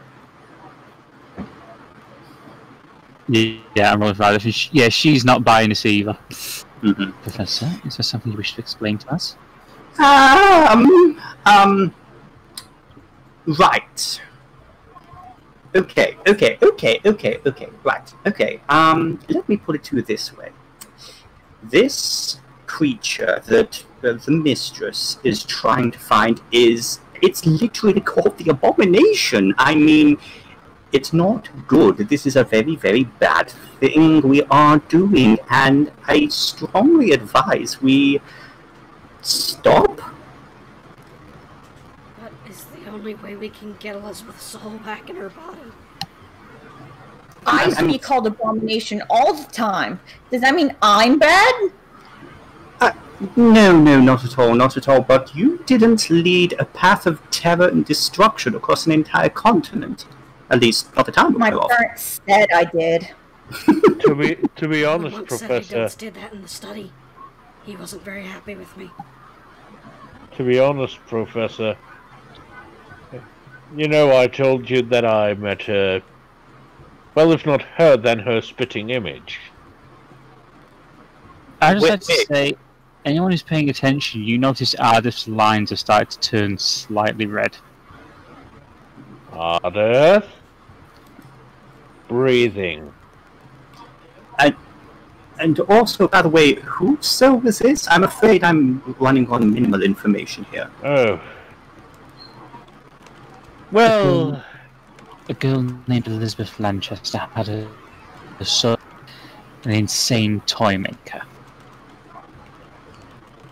We're taking her to the Temple City to try and get it restored. The mistress apparently is quite close to the man who's able to do this. I see. Okay. We can work with that. I'm absolutely in favor of us doing that. I really think that anything to do with this dissemination is a bad idea. That's all I'm saying. I think from what little interaction I had with her, she is no more harm than... Well, she can bring no more harm than any of us. Okay, so Jeremiah has mentioned that a couple of times. Karth wasn't actually paying too much attention. But after saying that, Karth actually turns around and quote-unquote looks directly at Jeremiah. What do you mean you've met her? Well, you weren't paying attention, it seems. I told you I had met someone who, at the very least, looks like the one on the murals in the temples. Where? It has been a few years back. I think it was back in Waterdeep. Karth looks very panicked. Shit. Excuse me. We need to have a conversation about this later. But for now, I strongly advise we just keep our mouths shut about this, at least. Again, this lady's soul, absolutely, we can take care of that. It would be an absolute pleasure to help in any way. But we need to have a conversation, me and you. One second, just a quick check. Yeah. You say, what are you doing now? The party. Are you making your way out of the village, or I think it is of utmost imperative that we make our way to Temple City. You all make your way out of the village.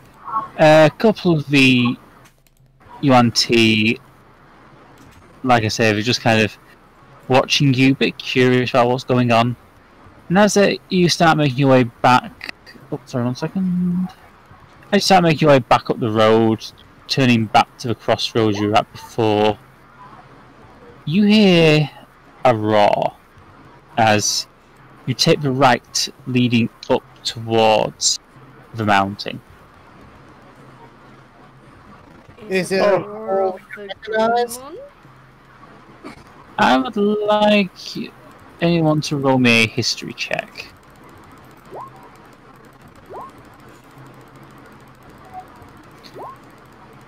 Oof. Storm and Jeremiah, you recognise this is the roar of a green dragon. Well, looks like the green worm has recovered. I'm sorry, what now? The green worm. Or, no, wait, he would sound a little more dry. Might actually be a regular green dragon. Yeah, hang on, silly player. Yeah, Storm knows dragons. So is that just an actual green dragon? Yes, it is a adult green dragon. Is this normal? Are there other green dragons on Chalza? There are one or two that you know of. Okay. Again, I'm just quietly mimicking the little sounds I'm hearing to myself, like. Wah, wah, wah, wah. So is this just like a roar of like a contest over territory or something that's going on, or is it like, do we have to worry, basically? Yes, you do. Okay. Yay! Is this how we get to read about? Yes. Okay. Squish is gonna want on midnight.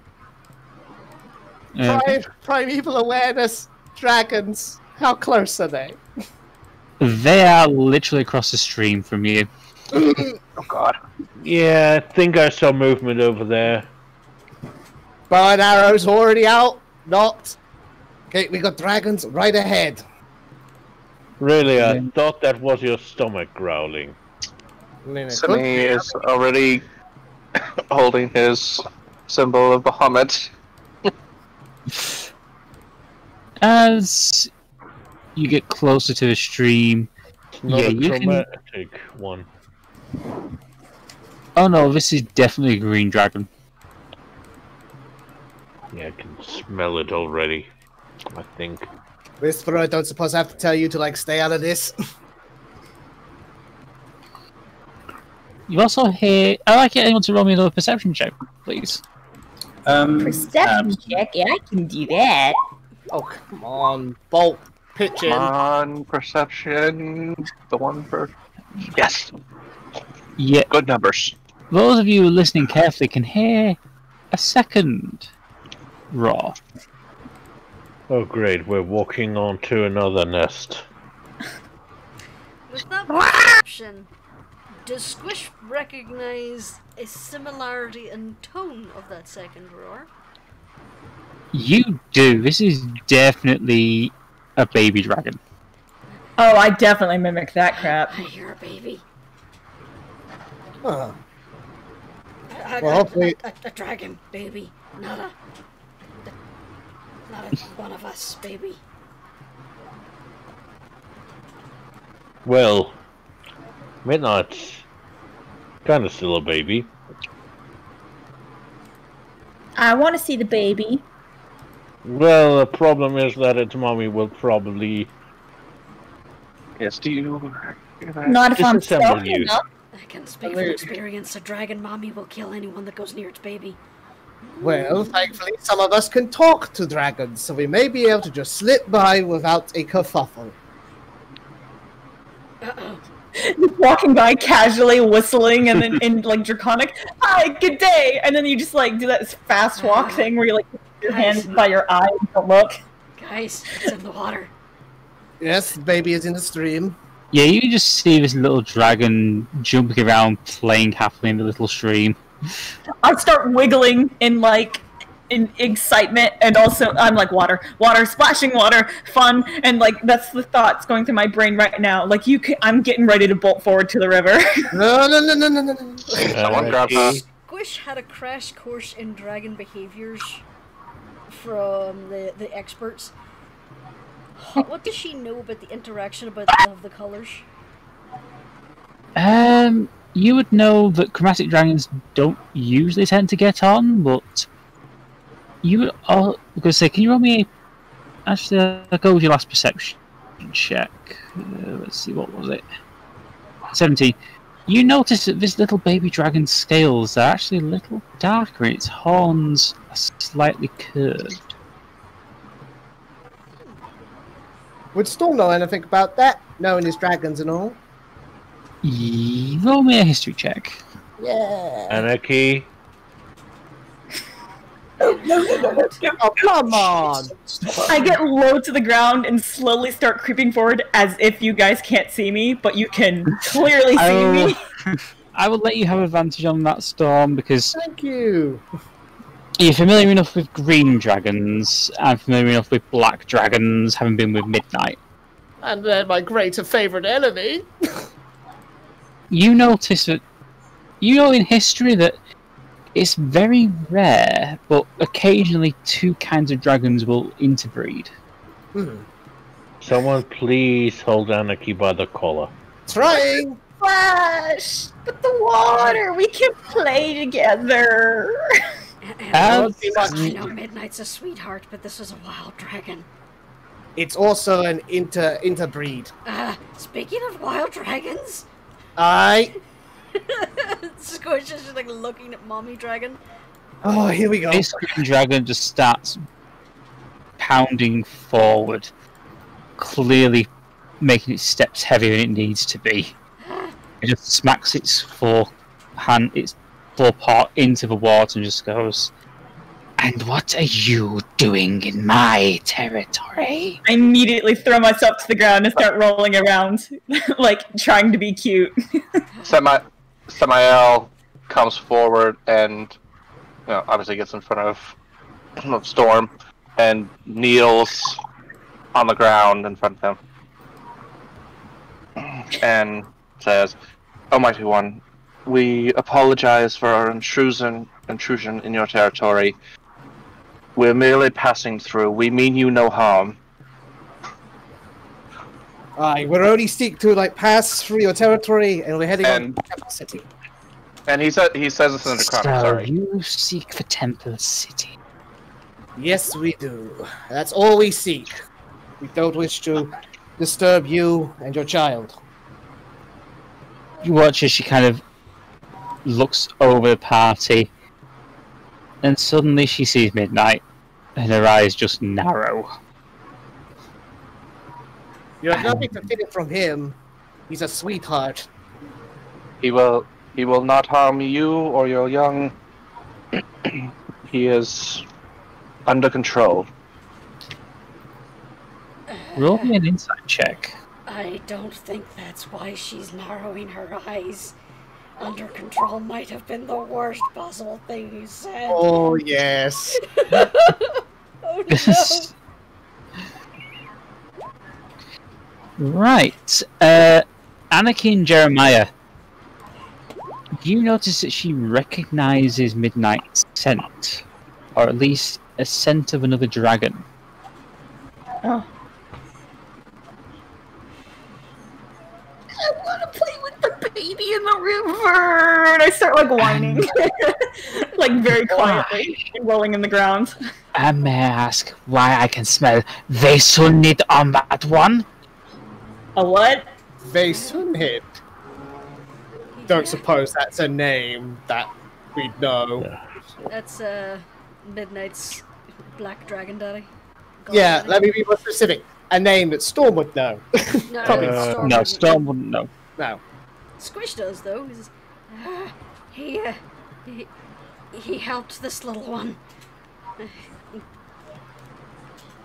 Funny how he wants to help a stranger, yet will not help his own. At this point, she kind of looks towards her own wormling kind of Ooh. Oh god. trots up to her. Great, we're in the middle of a custody battle. Oh good.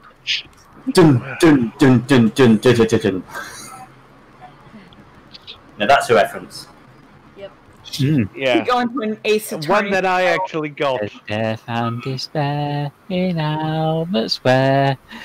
Okay. We go into an Ace Attorney style battle for custody. Well, yeah, she does not look very happy. Well, to be fair, we kind of Stumbled Me and- upon him. Midnight kind of accidentally stumbled into his lair and well, Permitty, he was orphaned as an egg, so he didn't know about his people. She flares her nostrils again, and her eyes widen even further.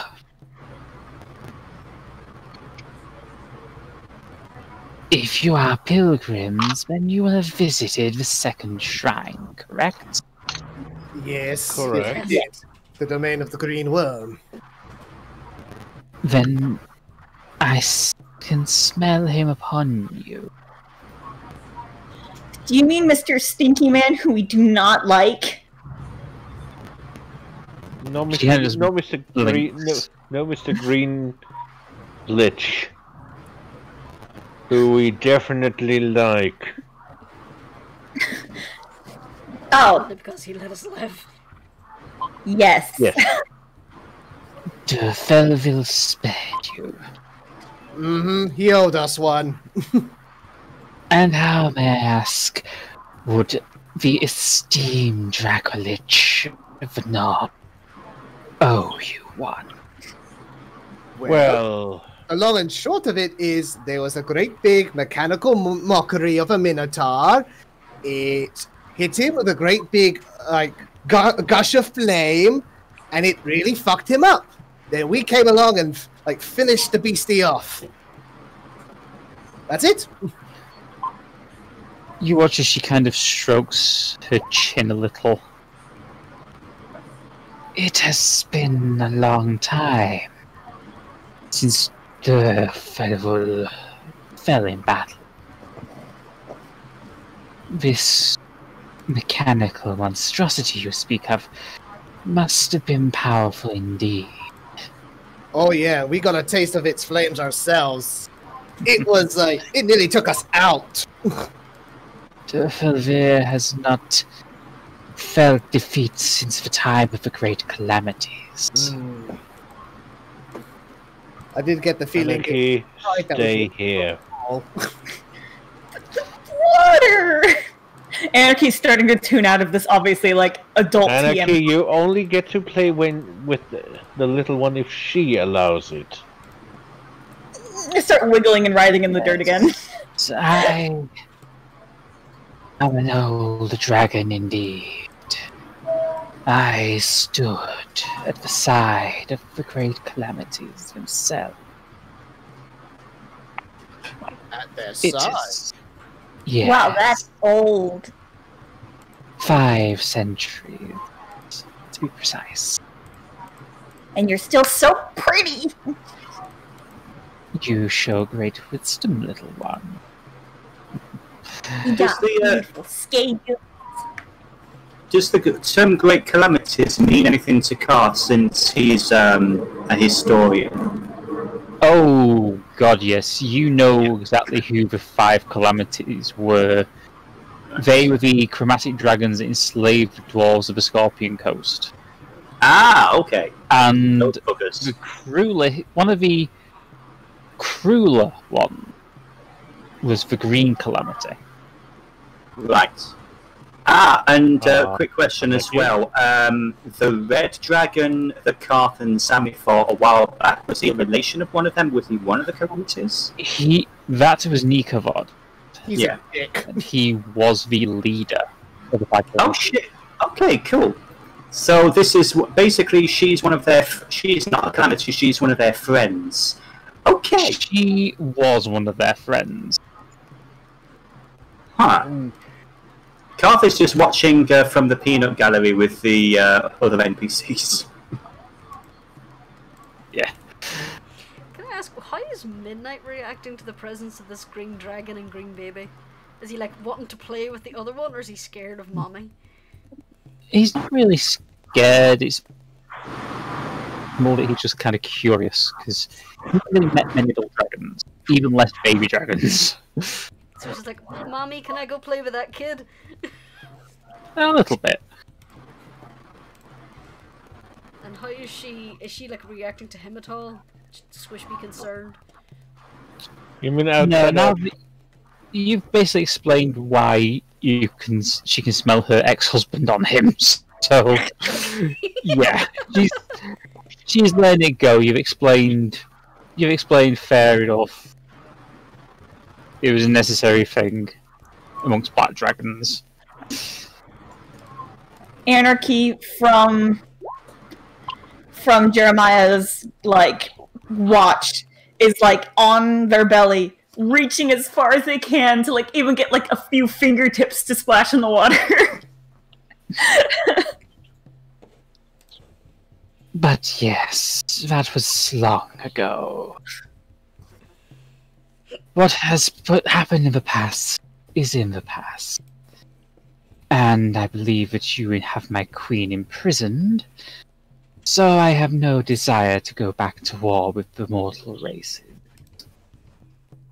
Indeed, one of yours gave me quite a interesting assignment. Interesting assignment in what way? In return for dominion over the southern half of the island, I would protect the Temple City. It seemed a fair trade. I would not be bothered by mortals, unless they happen to be coming up this path. I was about to say, are we bothering you? Because if we're bothering you, we can leave. You must show me the proof of your pilgrimage first. The Storvik like pulls out the corrupted pearl. Do you mean these? She takes a step forward, sort of cranes her neck down until her face is more or less her snout's inches from yours. You can practically smell the slight sting in the air from her acid, from her poisonous breath. She's not actually using it, but you can just get a hint of it. It's always going to be there. It's not an unpleasant smell, but it's not a pleasant smell, but it does sting your nose a little. Yeah. She's kind of examining the pearl. I put a third one too. Yeah, she kind of looks around the party and goes, "You have 3 pearls?" That we do. I Sammy? was like, yeah. Yep. Sammy pulls out his. She examines each one and goes, "Very well. You have my permission to enter the city." Thank you. Thank you. Thank you very much. Thank you very much. Tell them Kalnir has given you her permission.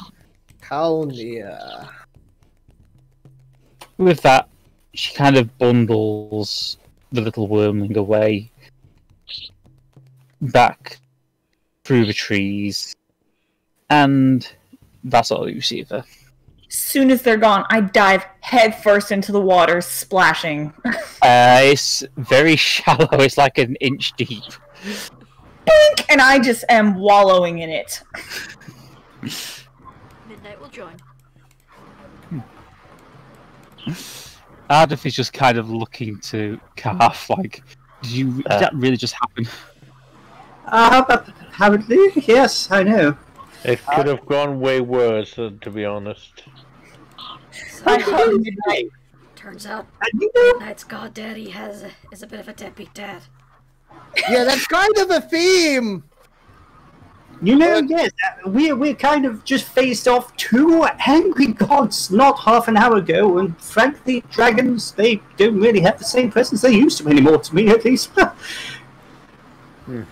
I lean on Midnight and dramatically go, we didn't get to play with the other baby! Yeah, Midnight's a little disappointed, but... I know, sweetheart. But I don't think their mommy was very friendly. She was a little bit careful. Yeah. You know, stranger danger and all that. So, question, we're heading towards the city where we know the mistress is going to meet us, right? Yes. So there isn't really going to be any location on the way where they can have a conversation, it's just on the road. Pretty much. You are currently climbing up the road up to the mountain. Let me see if those put us on the world map again. Second, pop you there for a second. Yeah, I keep running into dragons. This is really unusual.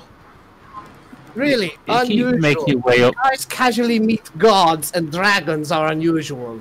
Well, to be fair, gods are a little bit unusual back on the mainland as well.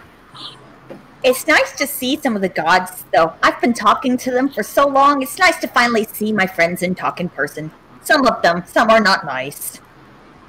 Yeah, I think Asmodeus is the first person I've ever heard you dislike. Well, and you had a drinking match with him before you even knew he was who he is. Yeah, I know. Sorry, what? He wasn't being nice. Oh yes, apparently before I was aware that he was Asmodeus, I had a few rounds with Sam Osidu. In his humanly guise. Who won, if you don't mind me asking? Good question, Seph! Well, who do you think won? Asmodeus won. Yeah. I tried my best, but he drunk me under the table. Even sneaky casts of Lesser Restoration didn't help. Oh, well, at least you gave it your best. I do my best to avoid the gods when I can. They kind of put me on edge a little. Sensible reaction.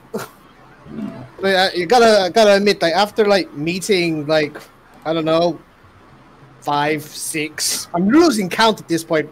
In a couple of days of meeting you, they're starting to lose their wow factor. Well, you seemed pretty surprised by meeting the cat god. Yeah, but that was my literal creator god, who I didn't think existed. It's not like with like the other gods, which have like temples and clerics everywhere, where you know they exist. You know they have like wondrous powers. They do things. Why To be honest, I think a lot of gods take their power from those who worship them. So, most people. Why is it so weird to meet him? Sorry, what? Why is it so weird to meet him? You just talk to him a lot, and then one day they show up, and you be like, "Hey," and catch up in person, and then you can go each separate ways, and you can still talk to them even if you can't hear them, but they can still hear and be like, "Oh, I like listening." Well, the cat lord is particularly hands off. Doesn't mean you can't talk to him. well, Friends to be don't honest with they you, can do stuff for you. with you, he has been pretty hands-on. It seems, given he gave you a bottle of booze. Yes, but much like my father, it took him 40 years to do that. And, you know, I have been harboring a bit of resentment to people who haven't been around. So, you know, I kind of looked upon the cat lord and dad as one and the same. You know, for someone with some really severe daddy issues, you make a good single daddy. Oh, well. There's one thing a parent should be, especially one who hasn't had the best parental relationships, is that they should be trying to be better than their parents. That's Then what to I be- recognize. Though, to be honest, you had a fairly good substitute parent. That's very true. Captain Dad, Battleborn. I told him we were sorry he was dead. Oh. Man was your father, but he sure as hell wasn't your daddy. I was waiting for that line to make an appearance. I really was. Yeah. Y'all. Also, no word of a lie, Michael Rooker is really nice. Yeah, he seems like a pretty chill dude. Mm. Anyway. I got to meet him for like 5 seconds, but...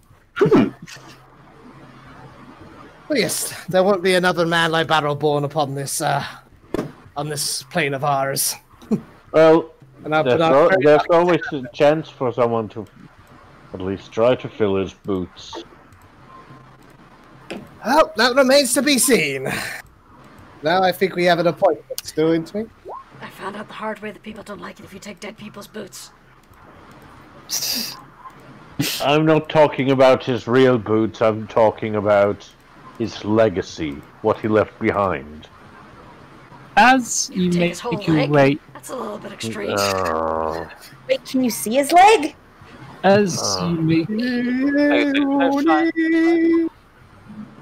This is the right one. As you make your way up the mountain, you find yourself outside of a gatehouse. At the top of the gate, you see a man wearing a green hood.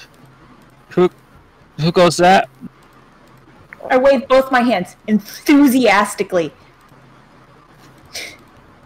And don't say anything. Greetings! We're pilgrims. We've been to the free shrines of Chalza, of the Radiant Abomination. We made our offerings.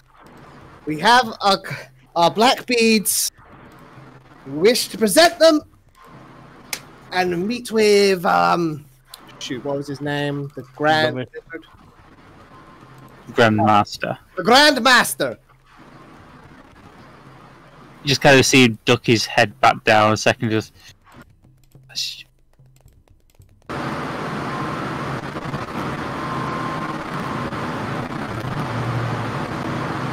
Oh, hello? Hello? Hello? Yeah. He just puts his head back over and goes, "Did you get permission?" Yes, she was beautiful! Okay, Lady Fulvillania says they can come in, so open the gates. I love how the accent of this, tribal guardsman in this tropical island is basically the same as Timothy Spall. You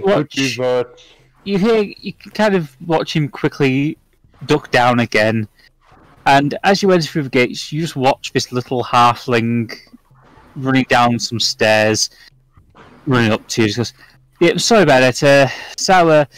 Yes, you're a pilgrim. You're pilgrims, right? Well, I'm afraid the Grandmaster's at rest at the moment, but I'm sure you can find yourself room at one of the inns.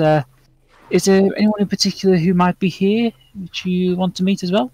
Has the mistress arrived already? Oh, yes. You just he kind of points up the street into a little bit to the left towards the north. The main temple is there, but her ladyship is staying at the hotel just opposite the square. I Kind of take close off to the... Yeah. And there's our heading. I take off down the street. Well, it's less a hotel and more the mistress's personal residence, but yes, you'll just find her there. Very well, thank you very much. I'm not what I'm interested in. You all make your way down the street. As you enter the large square, you notice there's a lot more of these men and women walking around with these green hoods on. Some are setting up stalls, some are just kind of rehearsing dance routines. One is performing a blade dance for the crowd. And... pretty much. And you can see the very opulent looking home of the mistress.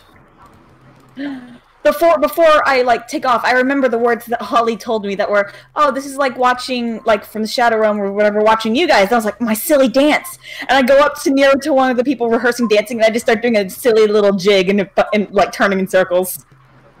Oh my dear, are you a trained dancer? No, I'm dancing for my friend. She's not here right now.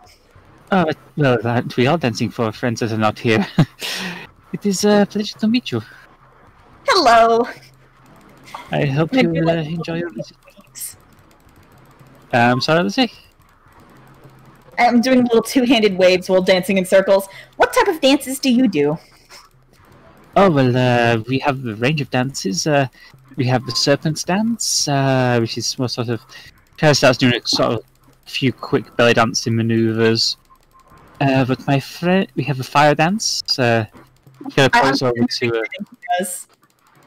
over to a man who's got like a staff with two flaming wads of material on each end, performing an elaborate dance with it, you know, twirling it. It's more like an acrobatic display than a dance, but... And finally we have the Sword Dance, which was only used by the Abomination's most trusted personal bodyguard. And you can just see this one woman who's just got this scimitar balanced perfectly on her head, just performing this elaborate dance. I want to learn the Abomination's dance. She is radiant, and if I ever meet her, I want to be prepared. I hope that one day we will all get a chance to meet her.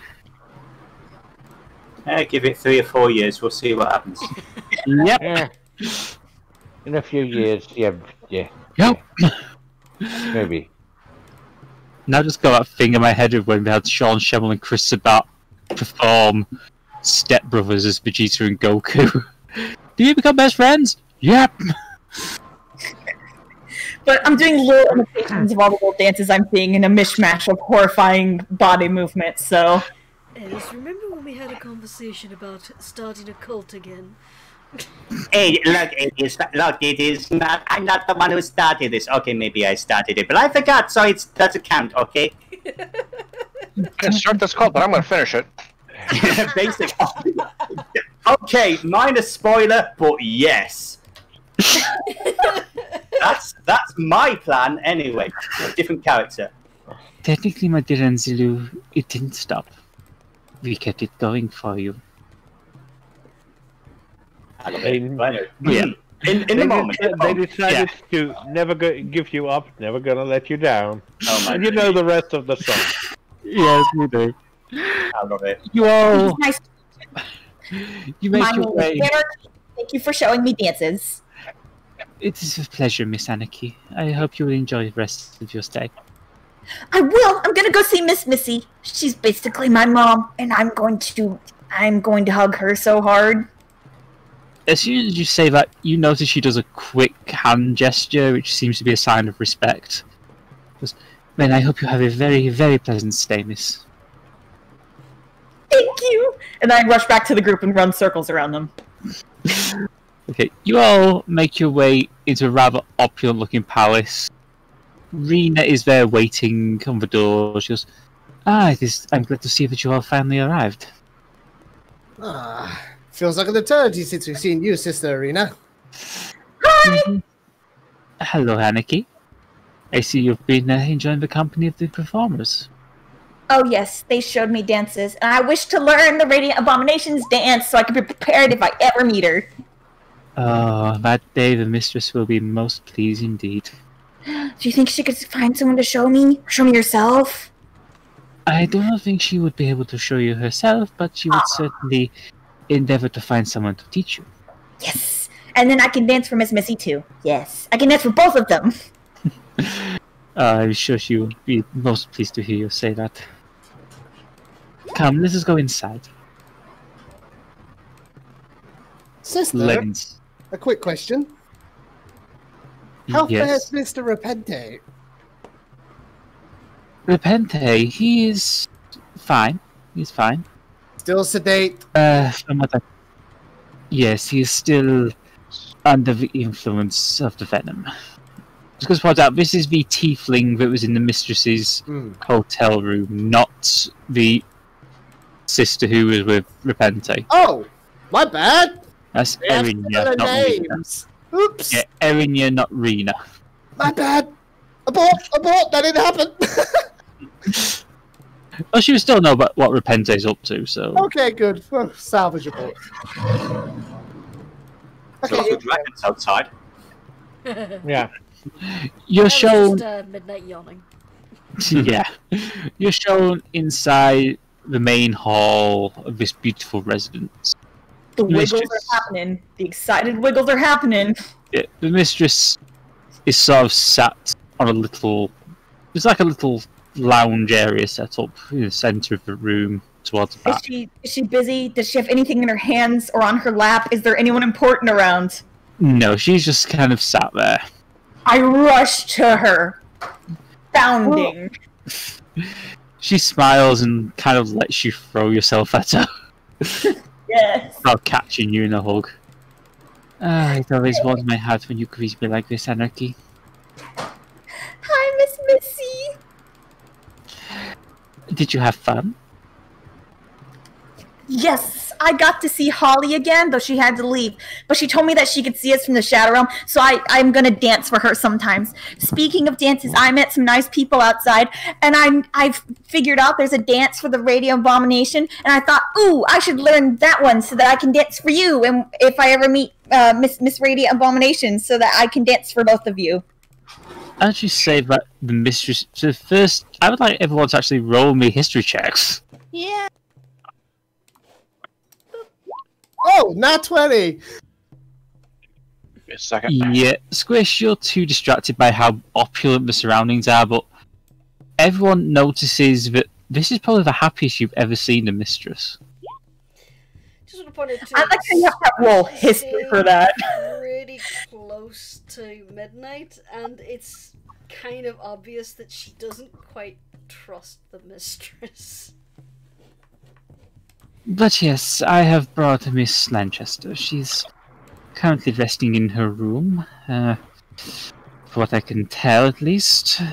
It's rather hard to tell if someone is resting when they don't really do much. It's when they breathe real deep.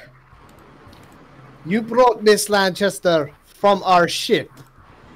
She told us she was going to do that. She could do that, though? We brought her. Yes, we bring her down? you did bring her to the hotel for the mistress. Oh, sorry, that was a while ago. And I wasn't even there as the player. But yes, she's rather a beautiful one, but I just hope that she will not remain as uninteresting when she has her soul restored. Well, unless the dolts her soul, that should not be the case. That is true, Jeremiah. But come, you must all be hungry. It is starting to get quite late, at least into the afternoon. But yes, please sit. Okay, guess we do so. Yep. Okay. Hungry. Yep, sitting down. What's the table set up? You got to tell me, because it's important who's at the head of the table and who's on the right and left. Basically, the mistress has a chair big enough for Anarchy to just kind of sit on the arms of. Heck yeah. Yeah. But it's quite a low table. It's like a coffee table height, but the length is quite long to go down the length of these two sofas. So basically, it's not a proper full meal. It's more like a finger buffet sort of affair. Like afternoon tea sort of snacks? Sort of. It's a little heavier than that. It is a Alright. proper meal, but it's just that sort of arrangement. It's brunch. Well, it's a little late for brunch. But yes, feel free to eat your fill, my friends. Well, There's a midnight just trots over and starts picking at it. Okay, Kubar, you were trying to say something? I was just saying, like, Storm's sitting next to Squish, sticking close to her. Yeah, I'd say that Karth is sort of basically he's trying to keep his distance. He's trying to eat casual. I like how half the group is just like, yeah, we're gonna be casual around the mistress and whatever, we don't care. And the others are like, I'm gonna sit as far away as physically possible. After the last time alone, Squish doesn't really... And then Anarchy is like, I'm sitting in Miss Missy's lap. I'm getting my hair petted. What are you guys getting? Nothing. She hasn't quite forgiven the mistress, and then she saw something about the mistress that kind of disturbed her. Yeah, I think that Squish and Karth should have a conversation at some point if he picks up on that, but we'll see. You can roll an insight. Yeah, you could. Yeah, there we go. That's something. An insight. Squish, if you could roll a stealth check, please. Would it not be deception if I'm trying to... Yeah, roll deception, sorry. Yeah, okay. I have a minus deception, I don't know that. Meets it, beats it for Karth. Yeah, you can tell Squish is bothered by something. Something to do with a mistress? Yeah, she's not easy in the mistress's company. Okay, Karth has made it. Karth will remember that. Karth will remember this. Yes. It's a little text box in the top left-hand corner. Yes. I take it that village did not give you too much trouble. He was, No. It was amicable after we kind of beat up, what knocked him down. Wait, so you're telling me that an overgrown lizard took down the Dracolich? He's sleeping after hundreds of years. It wasn't well, a dragon. It wasn't a dragon, it was a mechanical, construct. And it caught him sleeping, so... Mechanical construct. Yes. I am unfamiliar with such a device. To be honest, we only have fairly superficial knowledge of it ourselves. I see. Would you care to describe it for me? Well, it looked a little bit like, you are aware you've met Minotaurs, I assume. Yes, I have met many Minotaurs. Think of a Minotaur 3 stories tall and made out of metal. I see. And this is what gave the Dracolich a bad time. Yes. More or less, yes. Again, only because he was asleep. At the time, it got the drop on him. I see. And what became of this mechanical monstrosity? Another mechanical creature took it away to, I presume, some sort of lair or maybe a workshop. After we hit its weak spot. For great damage, yes. I doubt if we fight another one of those things, the weak spot will be quite as obvious. I A see. blinking light was rather poor design. It nearly took me away with it. Well, to be honest, it almost turned us into crisps.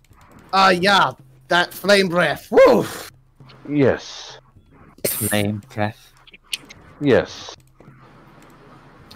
Something to such effect. You hear a loud ping as the fork the mistress is holding suddenly snaps in half. Ooh. Definitely hit a nerve there. Does that mean anything to you?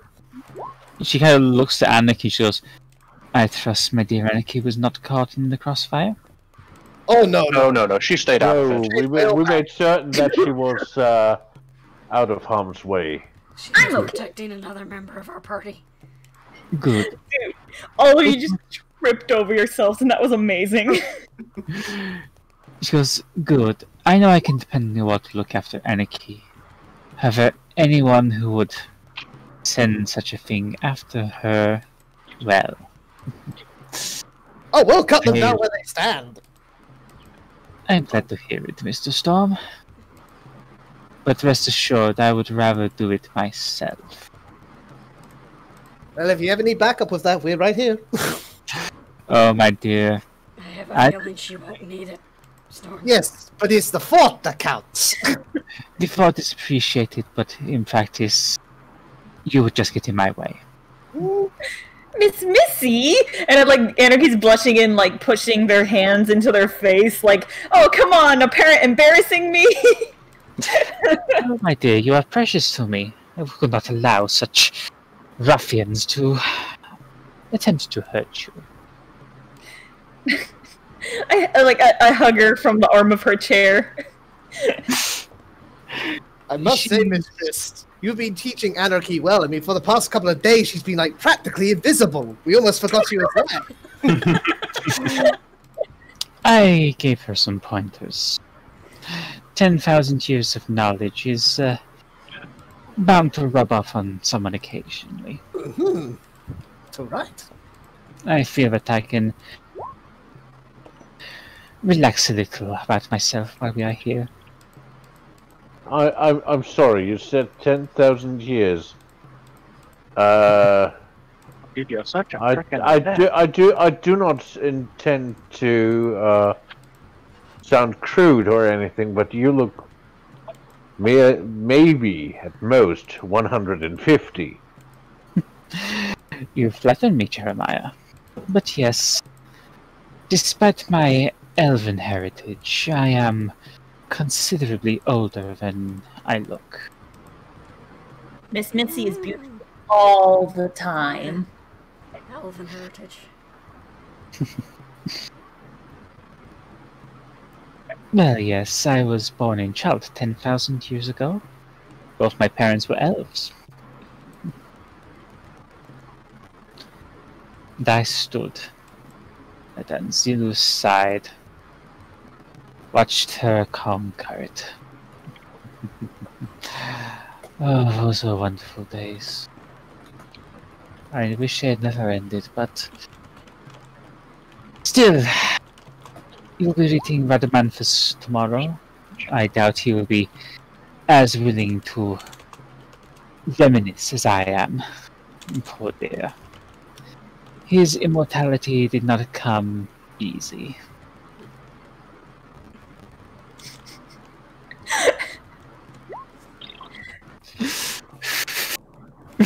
Sorry, I imagine Anarchy sitting on one end of the table and the professor sitting on the far end of the other side of the table, just seeing all of this like twitching and being like, ah! Yeah. This is literally he's just like ah! Internal screaming.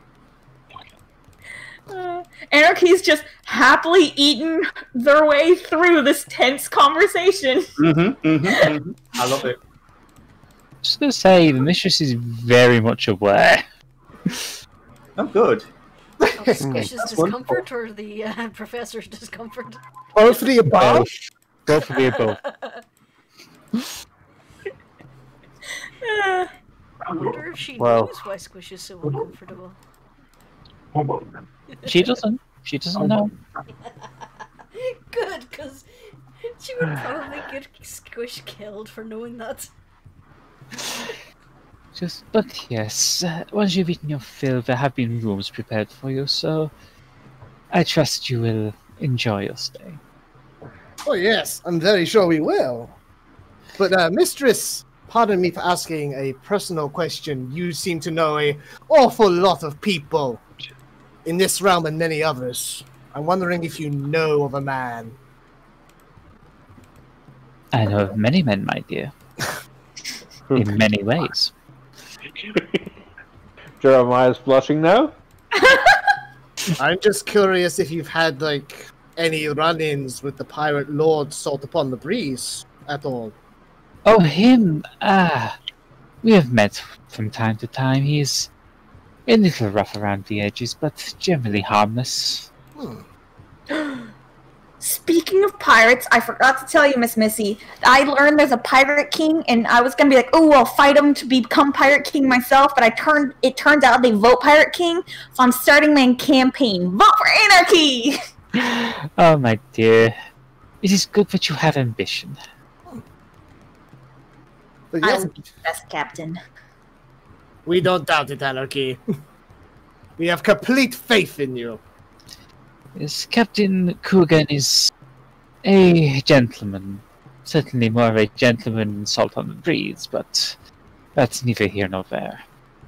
Maybe not quite. Salt upon the Breeze is my father. I thought I noticed a resemblance. Aye. You're a little liver, a little less muscled. Obviously, you lack a lot of the grey in his mane, but I can see the resemblance. Well, I haven't been taking the best care of myself these past 15 or so years, but I did used to be a lot more chunky, shall we say. And it's nice to know that when I do get my silvers, that it's likely to be very graceful. Oh, believe me, he is a handsome gentleman, but Captain Coogan is, shall we say, an old-fashioned pirate. Don't know much about the man, but I do know his word is one you can trust. So Oh, he yes, is- yes. So he is a gentleman of a sailor. A gentleman of fortune, yes. The oldest kind, the one who takes pirate traditions very seriously. I just hope we'll not be keeping to the code. They're only guidelines anyway. The code is the law. Oh, yeah, as far as Coogan's concerned, the code is law. Oh, so it's literally Captain Tegan. I was going to say, just brief question. Given Cart's history of living on the coast and everything, would this, because he doesn't know Shadow much or anything, but would he know the name of that pirate from his dealings with various mercenaries back in the day? Which pirate? The one that Kubar mentioned that he was asking about. Salt on Salt on the Breeze. Salt on the Breeze. You know he's a very large, muscular Tabaxi. Yeah. Very rough around the edges. Probably is the kind of person who would kick in a door to make an entrance into a bar, that sort of thing. Yeah. So less of a thug, more of a mouthy rogue. Yeah, think Brian Blessed, basically. There we go. yeah. Okay, fair enough. Yeah. Brian He Blessed, is a scoundrel. Brian Blessed mixed with Ian McShane, basically. Nice. Nice. So And now You we also need know- to find someone who can do a Brian Blessed impression. Brian, What do you mean? I could do a passable Brian Blessed. Squadron 40! Dive! Well, Can't give it a full welly at the moment, but well. The I man don't believe with the I'm a blue pill. inability to whisper. sorry, I get off on one when I do Brian Blessed impressions. It's Brian Blessed. We understand. Gotta go with the energy. I'm just glad that he's not the voice of the bagging area self-checkout. I'm right in the bagging area. Given what happened to him on Room 101, I mean, you would probably shake the Tesco if you were at the Tesco checkout area. I used to have this weird thing that Brian Blessed got a backsack and crack wax on Room 101, supposedly, and that his scream of agony travelled back in time and created God, which is why God looks like Brian Blessed. I would call it Blessed Events. oh my gosh. Suddenly thinking Anyway, about I like this scene the- where that's what they call a scream blessing. of rage echoes across the galaxy. Yeah. It echoed back through time like Vegetus. Bardock heard it. But yeah, the mistress. Yeah, you'd know of Salt on the Breeze. You'd know of Coogan as well. Would he know you? People that Would he know of who? Would he know of you, Little Green? You little queen. Not so much. You is quite a new captain. only been about 3 or 4 years since she became captain, so she's not got the reputation yet. Oh yes, she does. She has a reputation for being flirty. Like that's common knowledge. Yeah, but she's not got that massive Dread Pirate Roberts type reputation. Definitely not. But woo. But yeah, she's got a reputation in her own way, just not really for piracy yet. She's the youngest of the 7 coves. She holds a place in the hearts of many a young sailor, though. Oh yeah. I don't want to see her calendars. Hey, that's my sister you're talking about. They're full of appointments. That's what I meant. I don't know what you were thinking. Anyway, back to the actual game. Yeah. Yes. Well, thank you for indulging my curiosity, mistress. I just had to ask because he spoke of you very casually, and I figured, no one would be able to do that unless, you knew each other rather well. We do not know each other particularly well, but we've had dealings. Oh, fair enough. Speaking of acquaintances of yours, it seems that a certain Mr. Seru has taken an interest in all of, this, whatever this may be, our travels and possibly even the ties to you as well. Sam has always been interested in Chalza. I do not know the exact reason why he chooses to regularly visit this place, but he seems to like it here. Might remind him of a place he once knew a long time ago. But what do I know? It is possible. I cannot say for certain, but I would not worry too much about him. Well, given that he is the Lord of the Underworld as well. There's an old saying, Jeremiah, better the devil you know.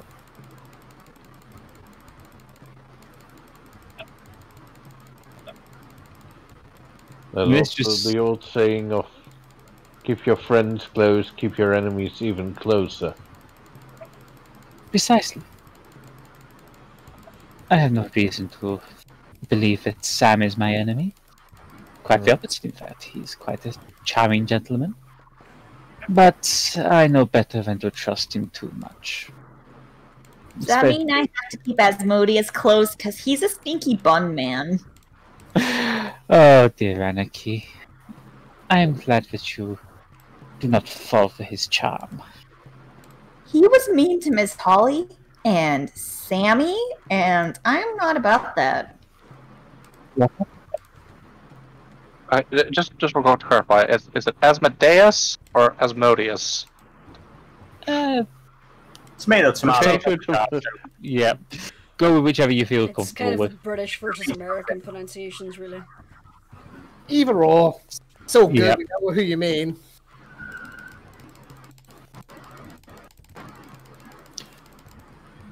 He has 50 other names, so he's not really going to be bothered about someone mispronouncing one of them.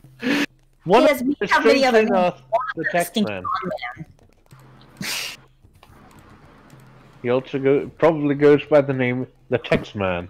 Don't know why. And I apparently, need to find an official list of names and add Stinky Bun Man to it. yeah. And childish, scrawling handwriting. I'm glad to see that you've all had quite a fun journey.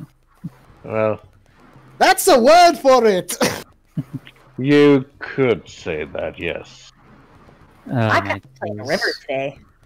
And Oh, some of right. these things are very enlightening. My dears, corruption brings evolution.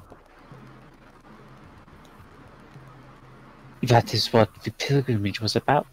to show you how your own personal corruptions have made you stronger. Well, She kind of looks between. She kind of makes a point to look between Ardeth, Storm, and Sammy. You all saw in your visions, did you not? Oh, we definitely did. yes.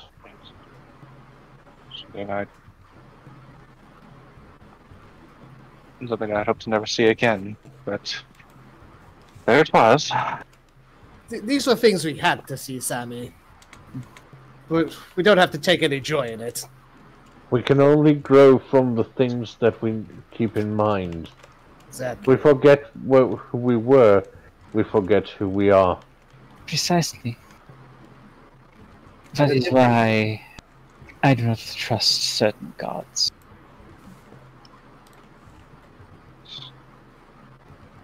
Going to eat fish. 1 second. Yeah, she just she kind of gives Storm a particular look as she says that. Ooh. Insight? Yep. Didn't I see Storm's god?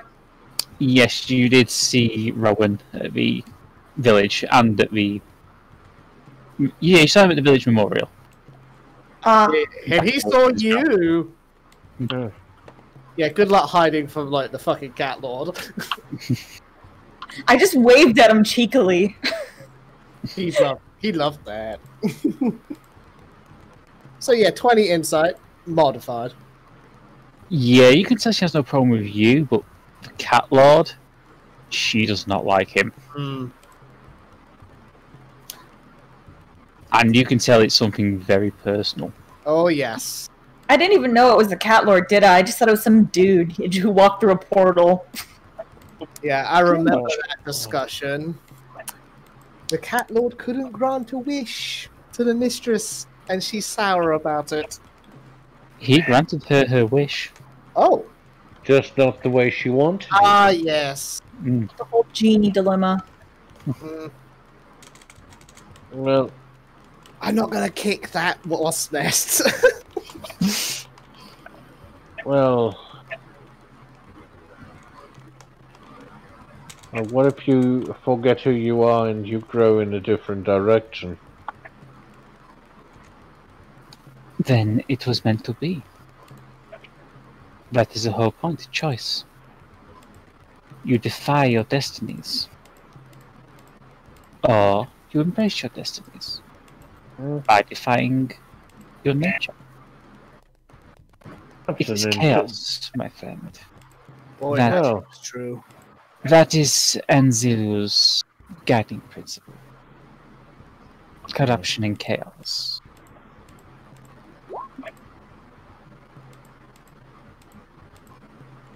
But I feel this conversation has gone on long enough. The Grandmaster will be wishing to see you in the morning. I would not want you all to meet him tired.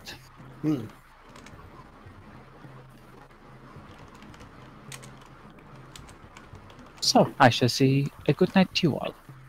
Yeah, Anarchy was already drifting off. Like, conversation got serious. Anarchy was just starting to droop into their plate. Yeah, Miss just kind of picks Anarchy up and just kind of carries her. Heck yeah. Good night, mistress.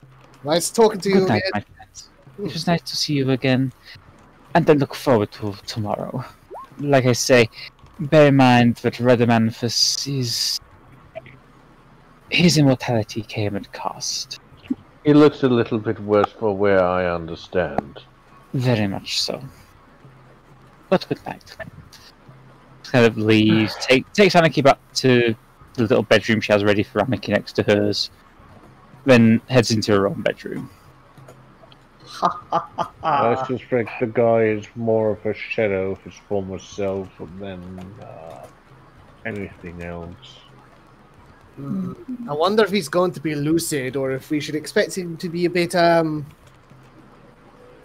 Luffy? Yes. After 10,000 years of, you know... Not being able to die? Without youthfulness. I mean... What's inside his noggin isn't going to be very fresh. Well, So I have a question as we're walking along. So we're all out of earshot of them, at least as what we think is earshot from the mistress, yeah? Yeah, while they're having their conversation, I'll wait for that to finish, and Karth is going to be trailing behind close to Squish. Okay. You got the nosy wizard following you. Hey. Hello, yes, I wonder, afterwards, if we have a moment, could I have a moment of your time, my dear? Once we've done with all this, I've got a few questions for you, if you don't mind. Sure. Squish is racking her brains, trying to remember if she stole something from Karth back in the day. He just slips into a Goblin, and he just says, "You need to talk about her." And he just sort of like jabs his thumb back in the direction they've just gone. Squish's mouth just clamps closed, and her eyes just look away from the professor. Like, Well, I'm going to head to bed. I'll see you in a little while, Squish. Ardeth kind of gets up and heads towards. Well, someone's gotten used to the idea of a bed rather quickly. I'm not going to go to sleep, Jeremiah. I'm just going to get ready. Well, sleep is a useful thing, Ardeth. Don't forget that. I won't, but for now, I will try and remain somewhat aware.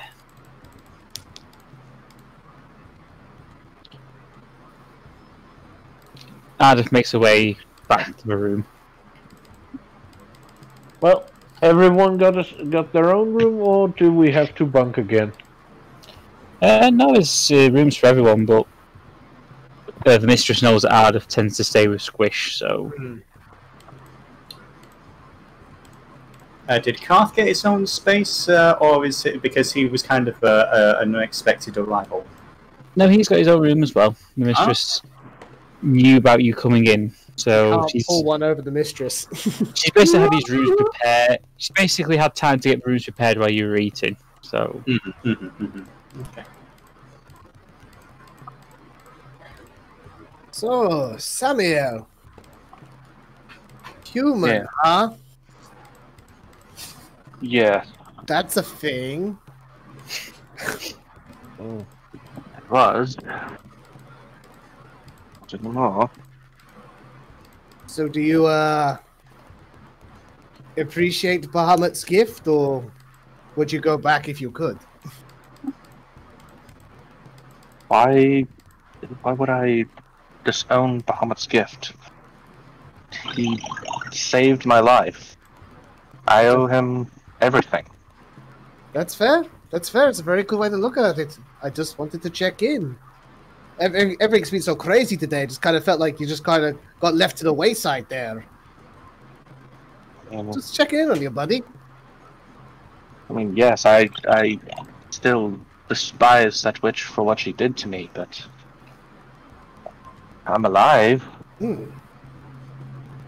Is she still around? I haven't seen her since. But my order accepted me for what I was when I finally had the courage to go back. Considering you're a married man, I'd say you've made the most of it. I'd say so too. Well, buddy, if we beat that witch and you want us to beat the living crap out of her, we've got your back.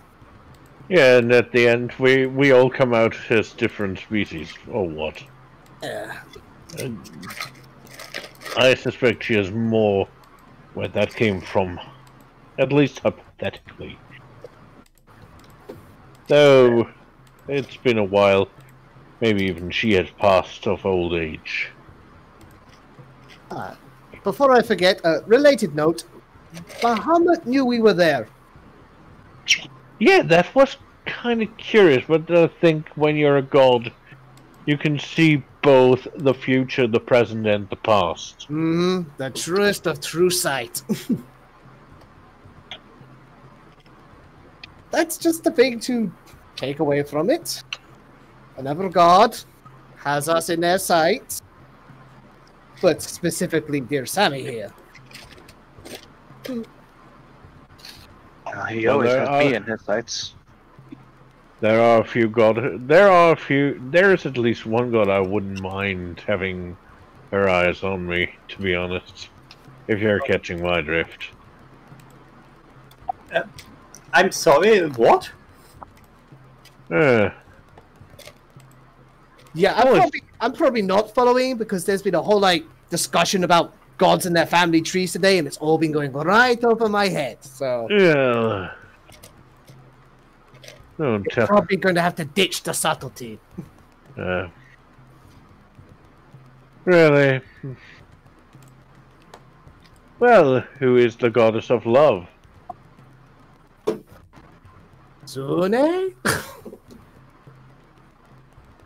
Who wouldn't I mind having a closer connection with, then? Oh boy, out of character. Well, I mean a connection, not necessarily a fling. Just so we're clear, you want to date an actual deity? Well, when you're putting it this way, sounds almost crude. No, I would like to have a relationship, not necessarily dating. With who? Sune. I mean, she probably has a lot of hints for me as to how one can make those around them happier. Oh, that's a teeth dryer.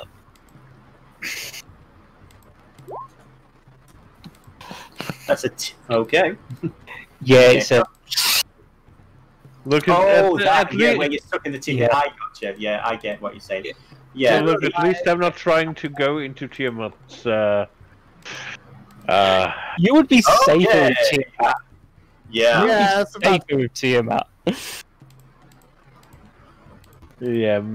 Sune is Aphrodite. She's not a good idea. Oh god. Well, I said not a relationship, not a relationship. If you're catching my drift, I don't mean I want her in the sheet. I want her just as a conversation partner. Yeah, allow me to try and figure this out. You want to get to know Sune so she could give you love advice. Yes, so I can make those around me happier. Yeah, I think I know who you mean. Squish is lost. It's just like. But that's probably a private discussion for us to have. Hey, Jeremiah. Unless you want it to be, aired out in the open. Don't know what you mean. Carve steps away from this conversation. Well, I know that Squish fancies me as a fluffy, and you think Ardeth is pretty. Yes, but that doesn't mean that I want to get that sort of relationship with her. I have a girlfriend back on the coast. Oh, really? Oh, I apologize. I totally misread what happened. No. I mean, yes, I sometimes try to get Ardeth to loosen up, but I'm not looking for that kind of relationship. That he thought Squish had a crush on him? Yeah. Yep.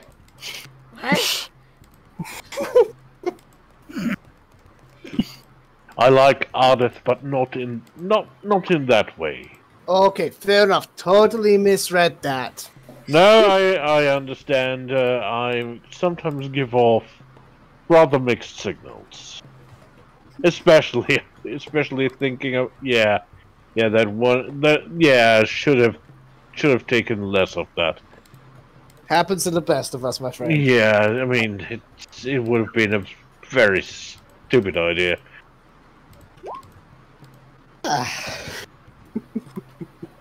Just really what Carf just said in the chat makes me titter. But Squish just looks really confused here. She heard her name in this conversation, but just does not understand the conversation. She's like, what's going on? Oh, you were got just- really quite close and cuddly to me last night. Around my legs. You called me fluffy. You are fluffy.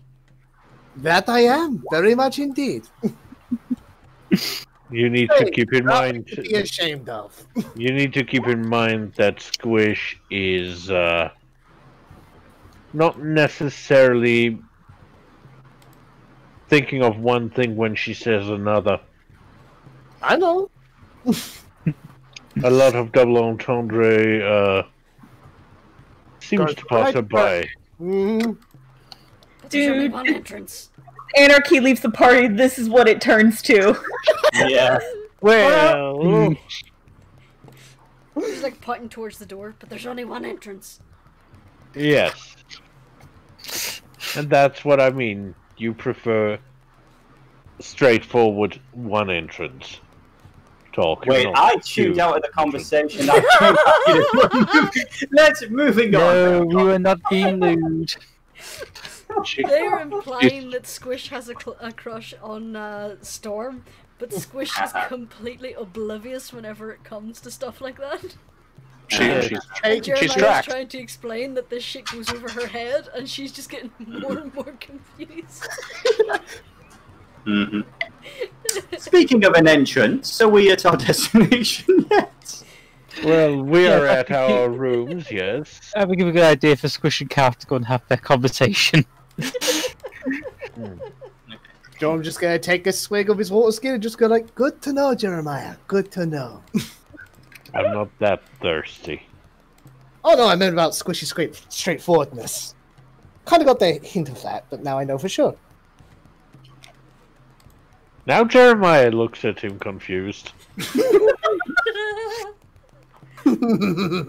whole conversation is a mess. It's just a big fang grin. Is ever going, huh? Wink, wink, nudge, nudge. And the other person going, Yeah. I know.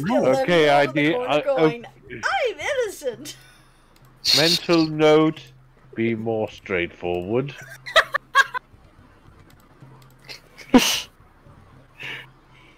Anyway. So, Calf. yes. Oh, okay. So, Calf would basically. So, would we have gone to his room, or because Ardeth is in Squish's room? You probably go. You can go to either room, but it's up to you. He'd rather it be in his room, and actually, I think he'd probably try and. No, he might leave Sammy for the moment because they're having that conversation about relationships and all that. And Calf doesn't really understand relationships, human relationships, anyway. Well, but no, he wants a brief conversation with Squish. Okay. And he is going to make sure the door is shut, and he is going to concentrate and see if he can detect any living thing within 60 feet using his blind sense. Okay. I would say that you already know about the mistress and all the other people in the building, but there's no one close enough to be able to listen in. Okay, so this is the same building that the mistress is in. Oof, that might change things. Right. Okay. What is he brave enough to do? Okay. I'd say you can sense it just on the edge. Right. So I've quote unquote eyes. In fact, yeah, Lillian, the little raven, she is going to pop through the door. And he's going to have her perched outside, and he's going to keep one eye on the mistress at all times. Okay. As you do that, Lillian watches as the mistress removes her dress to get down to the basic armoured underclothing she kind of wears. Like she has her armour on underneath the dress. And Okay. Lillian actually sees the mistress return to her natural form. And would you like to describe that for us?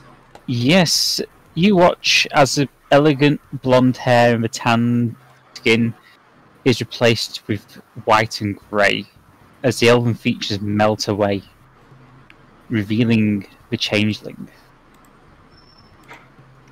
Oh shit. Oh, that explains that. Yeah, you know what? I'm just gonna make sure that Lillian is way outside, and I'm gonna try and return I'm gonna snap my fingers and take my eyesight away from Lillian for the time being. I'm just gonna have Lillian get in touch in case the mistress moves in my direction. So. I need to snap your fingers. I'm right here. I didn't say no thing. But when the mistress went to go put Anarchy in their bed, Anarchy would have mumbled the quiet little "Good night, Mom." Aww. She's very happy. She's very, very happy right now. And hopefully very, very distracted. Oh yeah, she's distracted. Oh good, oh good. Okay, so Cartha's like, oh, I'm sorry, I was just I use Lillian as eyes every now and then, so I've got her watching the mistress, so in case so I want to make sure she can't overhear us. Okay, all of this is in Goblin, by the way. Right, okay. So how can I put this? I was hired by the mistress to research Anzilu to find any kind of information or location on her.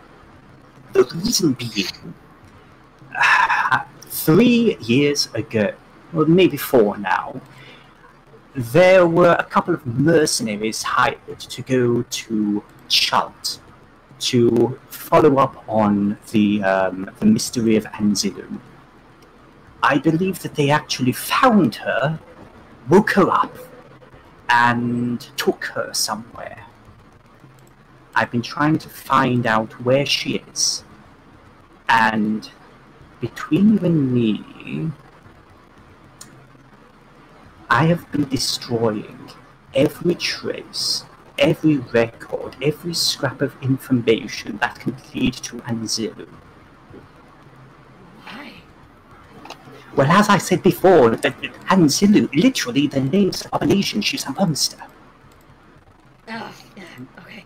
And I don't trust the mistress, and I have a sneaking suspicion that you might have similar doubts as to our employer. Maybe.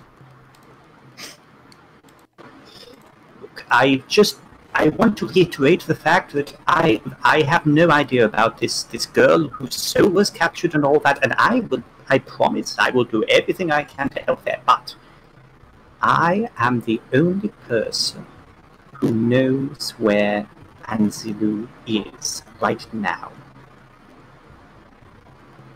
Except for Jeremiah. I suppose fly on the wall. Oh, I would know if there's any flies. Jeremiah mention within the mistress's presence that he might have seen something like that, or was that something that was? He did not. Okay. Yeah, before he mentioned there was some woman in Waterdeep or something. That's the city. There was a tavern. One of the mercenaries bought into it somewhere. A street known as Trollskull Alley. Oh my god. Yeah, it's all coming together. We're getting the full crossover! Every character you play is a dense mass of lore! I know, we can't help it. But no, I tracked down the mercenary to that point, but they disappeared recently. Nobody's seen them. And I think that Anzilu was with them. Since then, the trails got cold. I was trying to follow them when I was hired by the mistress to find them. And since then, I've done my best to destroy every reference.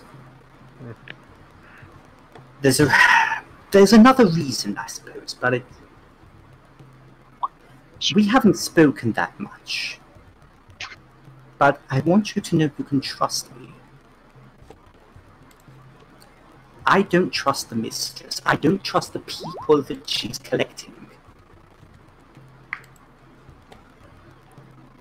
I don't know what she has planned, but I don't think it's good.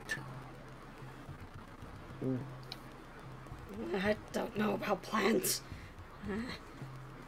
All I know is that there's something really strange about her. What exactly do you know? Well, the others are saying she was strong enough to kill a god. Oh shit!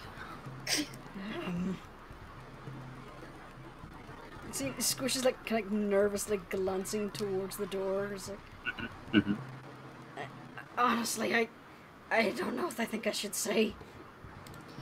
Rest assured, I can tell if anyone is in 60 feet of us. We can talk completely fine.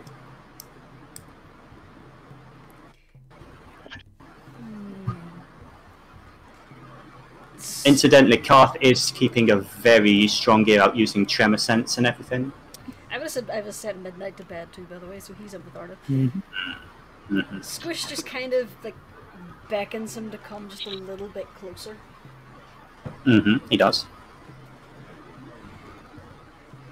You know how she said she is an elf? I don't think she is. Do you think that she's a white-skinned, grey-haired shapeshifter? All I know is she turned into a blob. Well, she changed color. At the mention of blob, Karth looks a little surprised and freaked out before thinking about what he saw just recently. Because I don't think she knows that I saw. Yes, I think we best keep it that way. I have a very sneaky suspicion that if she finds out we know that, she might kill us. Or worse, she might hurt Midnight. Well, I give you my word, I will do everything that I can to make sure that that doesn't happen. Unfortunately, there's very little in my power that I can do against someone who can apparently kill a god, so... That's not reassuring! I know, I'm freaking out too, good lord. But look, I've been spending the past few weeks and everything trying to figure out an escape. It's not all there yet, but if we need to, hopefully soon we'll be able to get out of this situation. The others, though, what about them? Do you trust them? I know that the child is absolutely enamored with the mistress, but well, what about the rest? The mistress has been nothing to kind to the rest of them, so I don't think they have any reason to mistrust her. But she wasn't kind to you. Why? Well, I don't think she did it maliciously, but I still haven't quite forgiven her for it. She kind of put Midnight in a cage. Why? I asked her to help me learn how to, open locks, and she put Midnight in a cage and covered it in lots of locks and made me pick them. But turns out he could just walk out the back whenever he wanted. I see. Again... After that, I noticed the Squish just vaguely motions to her body. It's made me a little nervous. Right. I wish I knew more. Look, all I know is that everything I know is that this abomination is dangerous and must not be allowed to be found. I mean, you've seen this island. Imagine what it was able to be like if they had it got here. Squish is just imagining people riding T-Rexes. Me too, and that is going to be so awesome. Yeah. Anyway, I honestly don't know what to do. Is this a bad time to mention that Squish doesn't understand gods as a concept? Oh, okay. Is Koth aware of this? Probably not. Probably not. Fair enough. Squish thinks God is just what people call other people who are like really, really strong. I mean, so in this universe, it's not too far off. Yeah, so from Squish's perspective, the mistress is a god, and so is Holly. Yeah. Aww. Yes, she is, to all of us. Okay. Well, do you know of anyone else who you think would be open to listening to us, our concerns, or do you think it's something we should keep to ourselves? I don't know. Ardeth, maybe? She doesn't really buy the whole abomination thing. Well, might do to have a quick chat with her then. Very well. For the sake of brevity and everything, if Squish is going to follow, Karth is going to slink into that room. Also, Lilith is going to be watching the corridor, and for the sake of time, they're going to have a very similar conversation. Ardeth kind of just listens, That's quite interesting, Professor. You see, the mistress hired me to do the exact same thing. Wait, what? She required results, and thought I would be good at pouring through the information she had. She has quite a library. She did. Koth destroyed most of it.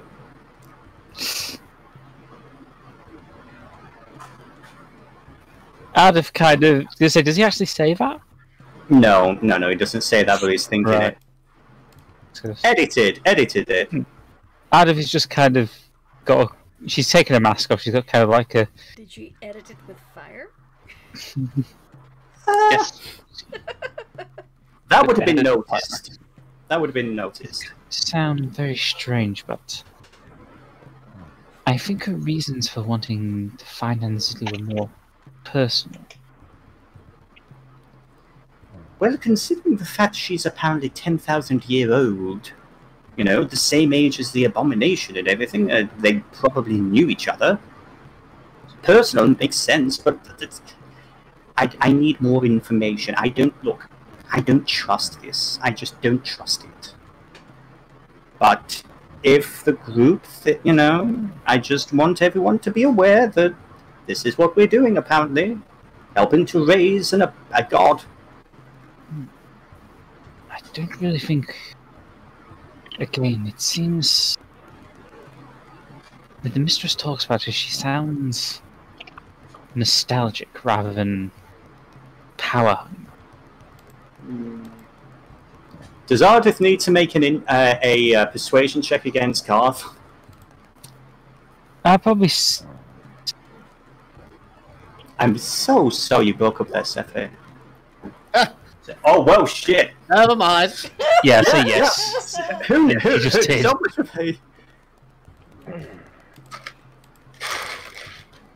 The mistress has been open to us about her involvement with the cult. The fact that she's 10,000 years old. I get the feeling if we asked her, she might just explain herself. She trusts us. Okay, last question. At any point, has she mentioned the deity Shah? She said the abomination came from Shah. I would say... I think it was mentioned once, I think. Well, Actually, the temple's not that long ago when we were having dinner. Yeah, I think it was mentioned at dinner. The mistress did not look very happy when the name was mentioned. Okay, is that information communicated to Karth? Yeah. Right. Okay. Interesting. That makes a difference. That does make a difference. Okay, we will leave this for now. Like I say, Professor, I think candor may be our best option. What's candy got to do with it? It means being honest, Squish. Oh. At this point, she's going to do a quick history check, because did you tell Ardeth about what you saw? About what? Who saw? About what Lillian and Squish have seen? I don't think we mentioned the whole changeling thing. That we... right. But we do mention suspicions, and it's like, weapons of mass destruction, cult stuff. But no actual mention of her form? No. Okay. Ardeth kind of nods, just goes, as I say, I believe candor may be our best bet. So far, the mistress hasn't really given us proper reason to distrust her. At least not to such a degree. Alright. Well, tell you what, rather than put anyone else at risk, I'm going to have a conversation with her. If I'm not back in about an hour, just assume I'm dead and you should all probably run. Very well. We shall keep that in mind, Professor. Meanwhile, if anyone else wants to be doing anything.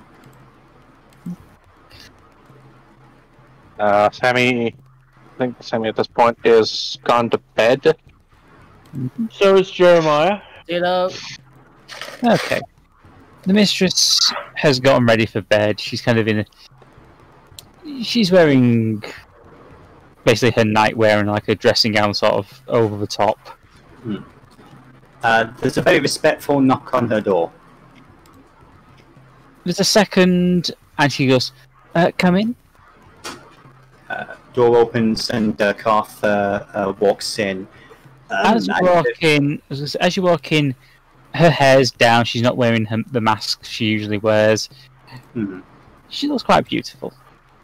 I would say that Lillian is on his shoulder, yeah. So he's got his quote-unquote eyes around, so he can actually see colours and texture. Professor, how may I help you? Yes, I wanted a brief conversation, if you don't mind. I'm sorry I wasn't too chatty at dinner. Just been a little preoccupied with things. In regards to the research you paid me to do. Yes, finding Enzilu. Yes. I suppose the first question I have is, well, during my research, there were several instances of a very close familial relationship to the goddess Shah. What? You just look. As you say the name Shah, as you say the name Shah, you just see her face flash with disgust. Okay, that's noted. That's a good sign. Would you be able to explain a little bit about that? You apparently were there, after all. Oh, Professor, I suppose it would not behoove us to keep secrets right now, would it? You watch as she drops her disguise, reverting to her natural form.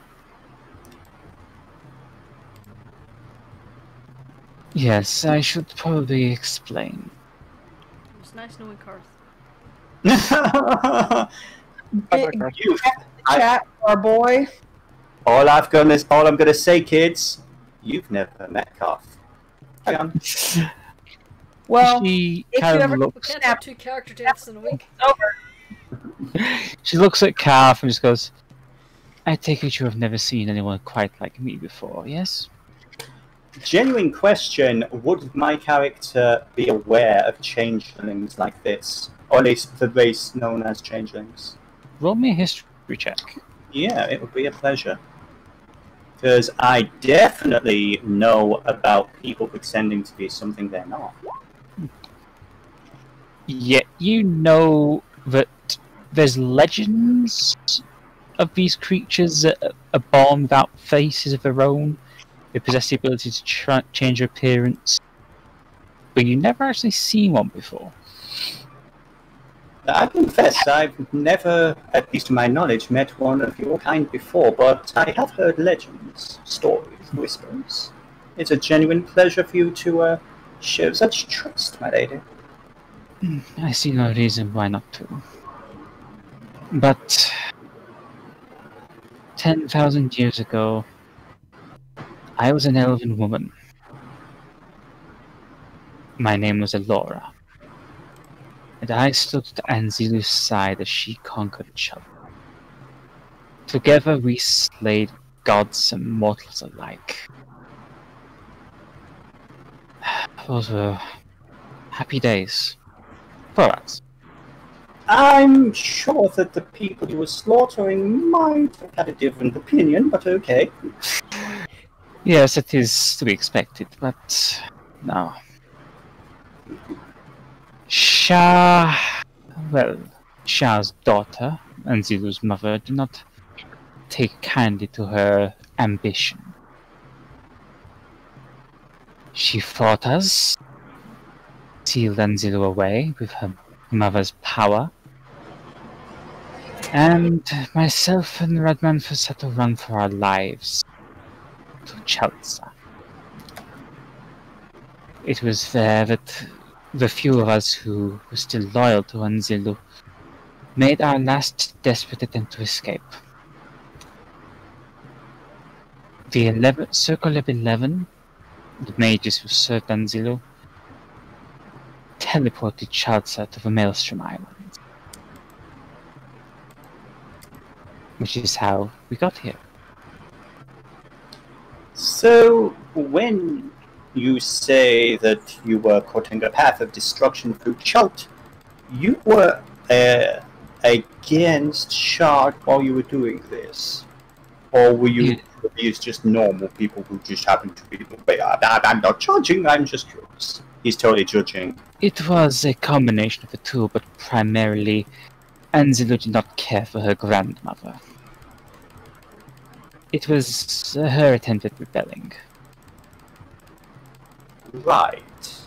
And, were I able to find information about Anzilu, you would want to pick up where you left off? Question mark?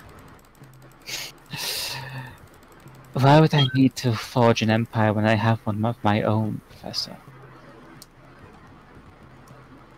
No. I just miss Anzilu. She was my dearest friend. And every day for the last 10,000 years I have missed seeing her. Of course, my dear I would like Anarchy. to make a huge insight check on that. Yep. 1 second. She's been brutally honest.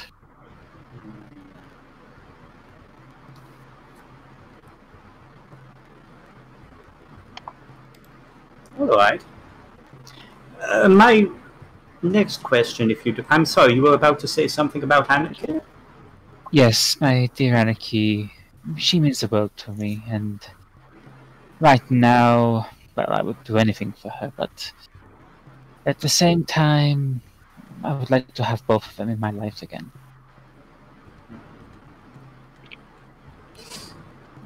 Question number 2, I suppose. The research. My former assistant, the Alcoca girl. Ah, yes, Dr. Radika. What was your reason for bringing her into this for? It had nothing to do with me. From what I was told by your companions, she was hired by the Admiralty. Or rather, she happened to be in the area, doing a little bit of research. See. I cannot say for certain what she was up to. Presumably, something related to your time at Academia Arcanum. Insight check again, please. Okay. If you can roll it, please. 7. Mrs. Zone, yeah. Yeah, she's kind of loaded the question a little bit accusingly towards you. But yeah, she's being honest. She knows what you got up to in your research. Not the full details, but she knows you worked on some bad shit. Your reputation precedes you. Yeah. Essentially. Yeah. Okay.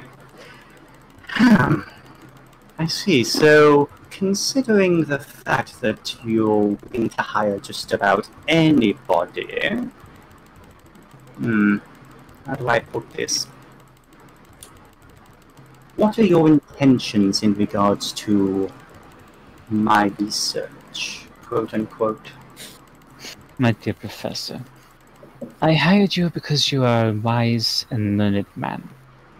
I frankly could not care less what mechanical or magical doohickeys you created for the university. You have knowledge and wisdom. That is what I require of you. You would be amazed at the terrors and horrors that knowledge and wisdom can create. My dear Professor, I have lived 10,000 years. I have acquired knowledge and wisdom of my own. Believe me, I have no interest in being able to split continents with a spell, or having a self-cleaning broom. All I care about is meeting my best friend again, and making sure my daughter is safe. Oh! That's out of character, by the way. Obviously. The minutiae of the Ventralian Empire is a close third, but I have lived long enough to see it rise. I will see it fall in time. My priorities are more close to my heart than my pocketbook. Insight check. Yep.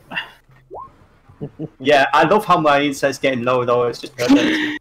Yeah, she is just being completely candid at this point. She's got no reason to hide anything right now. I swear Seph isn't even rolling the dice anyway. He's just like, believe her, damn it! Yeah. No, she rolled a 2 on that. Oh, wow.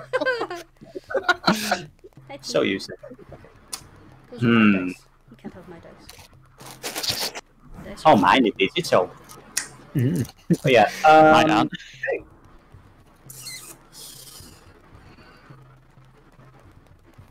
He gives her the location of a tavern in Waterdeep. I see. I shall dispatch agents of mine to look into it. There was a Minotaur that was hired to protect Anzilu around 3 years ago.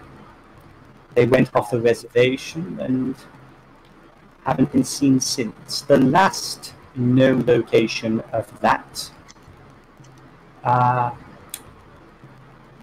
freelancer was at that tavern. I see. I thank you for finally giving me this news, Professor. I just wanted to... was burned to the ground. No. There's no need to burn to the ground. However, it is interesting that they will find out that a strangely colored man approached at a time. Dressed in many, many colors. And offering pretty coin. Okay, that's a reference I don't get. Say what now? Wow, it must... The opening of Curse of Strahd. Oh, What do they okay. do? Offer a lot of money. Get you in. Yeah, No, I it's got Darny. Exactly. Yeah, the man impersonating Arnold. Anyways, I just wanted to be sure that I was not unleashing Armageddon on the world again. No, I believe that Ardeth is more than versed in that. So I'm hearing.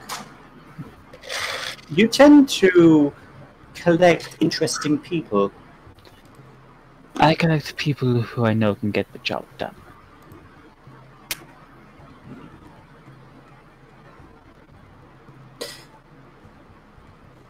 It has been an interesting conversation. He bows low. Thank you for your time, my lady. Professor, before you go, Yes. I am not like Anzio in one particular way. I prefer my people to be loyal to me out of loyalty. Not fear, not because I can offer them something, but because they see me as a good employer. I take care of my people. That is what I hear as well. I just want you to remember that.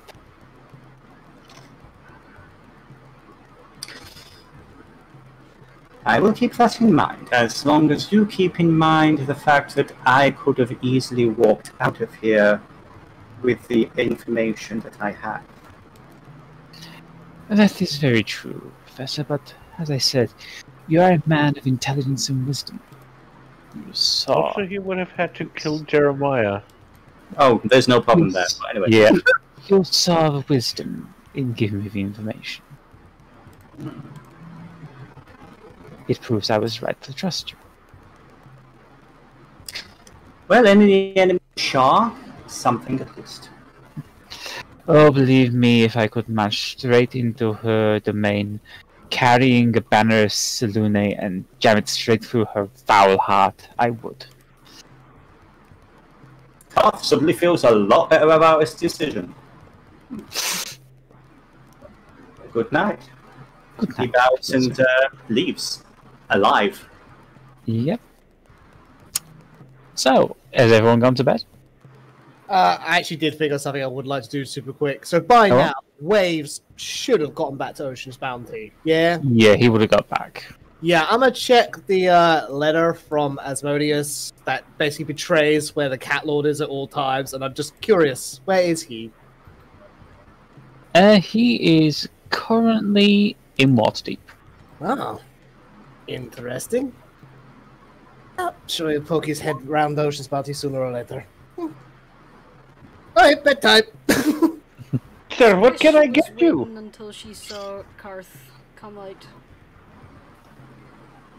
She's basically just hanging out her door, waiting to see if he's still alive. Yeah. Mm-hmm. And he's fine. Yeah, I would have actually done a bit of a beeline for I keep wanting to call a sprig for Squish, and just give her a heads up on. Basically, as long as she's any enemy of Shah, I don't 100% trust her, but I'm going to keep a quote-unquote eye on things. I'm going to stick close behind. Oh shit. Not exactly happy about it, but I've got my eye on her. Okay. Sweet dreams, and thank you for trusting me. Chris is just like, oh, things are not going well. Just slips back and, ow, cat! Why am I covered in cat hair? Why am I covered in cat hair? You know what? Never mind. Yes, so Squish is just like, yeah, okay, I trusted him, and I'm still alive, so okay. I'm gonna go and sleep now. You'll curl up with her sleeping son and go sleep. Ardeth remains awake in her sleeping trance, basically. Is everyone else going to sleep? Yep, all cuddled up with Bolt. I have Yep. sad thought. Dude, Anarchy's gonna die before the mistress. Kind of get the impression the mistress might have plans for that. Okay, one second. Just go check what that roll is. Oh. It's like Squish's realization of a few weeks ago that she's going to be vastly outlived by her little son. Aww. You all have a reasonably restful night. I'd say if Calf sleeps, he does have a slight nightmare, but nothing unconventional. Karth does not sleep. No, when he doesn't have a nightmare, nothing happens. He's reading from his little black book. You all wake up about 9 AM feeling pretty refreshed. You've all had a long rest. The mistress is already sat at her breakfast table, waiting for you all. Definitely join her. While we're getting there, Jeremiah's actually going to approach Professor Carr. So, Professor,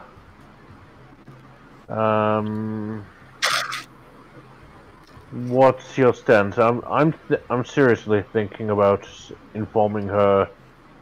Oh, that, yes. No, I had a conversation with our employer last night, and for the time being, the cat is out of the bag in that regard. I've given her the information that she wanted. Put Storm in a bag.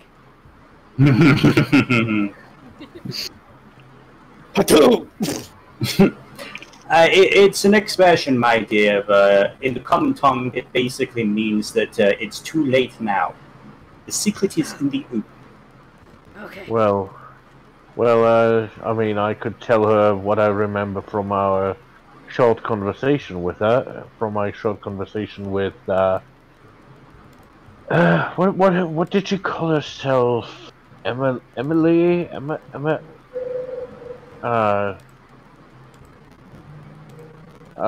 don't fully remember. My information said Emerald. Right, Emerald, yes, that was the name. The big guy called her the Minotaur. Ah, yes. Scary guy. Yes, Paxid's Vaizan. He was a mercenary who was hired to do a job.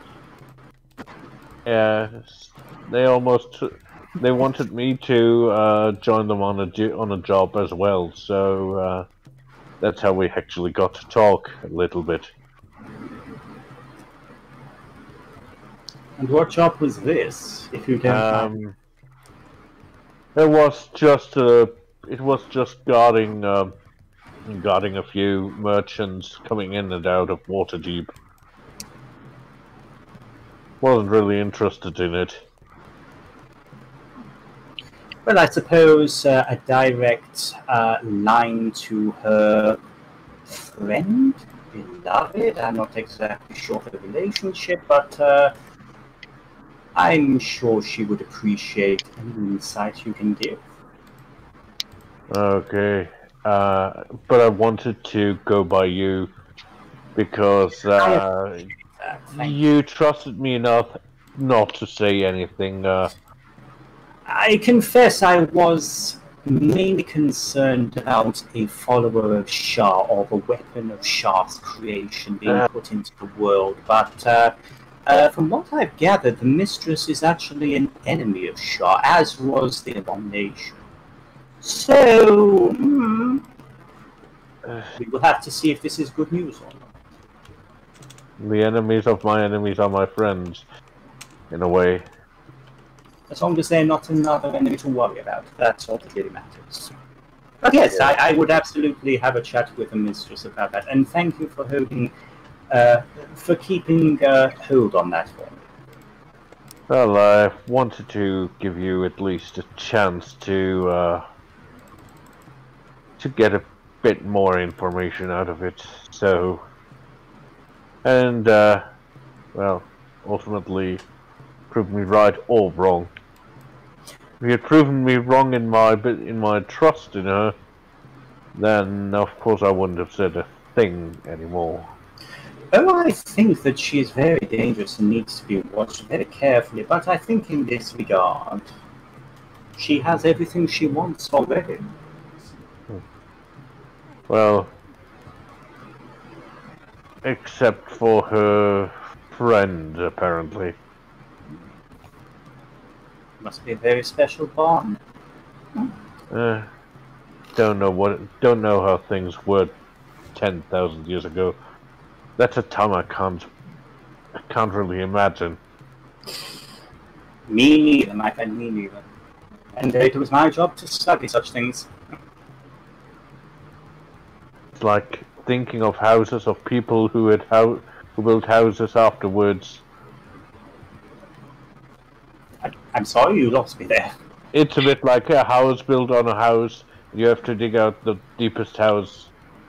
That's the 10,000 years ago, when the house you're currently living in is 5 or 6 houses up. I see. Yeah, we cut some. My hometown sometimes had an issue with brush fires. So, I take it you are all slept well? Yes, yes. Oh yes, very well indeed. Good. I am looking forward to introducing you to Red Memphis. Is there anything else anyone would like to do? I'm going to definitely talk to the mistress about getting dance lessons for the Radiant Abomination dance. The mistress listens, she smiles and nods. Which is, I will see what I can arrange, my dear. I want to be ready. Mistress, if I may speak to you for a bit. Of course, Jeremiah. You know from Professor Karth that that friend of yours, Anzilu, was in Waterdeep, I believe. Yes, it proved quite an interesting conversation. Well,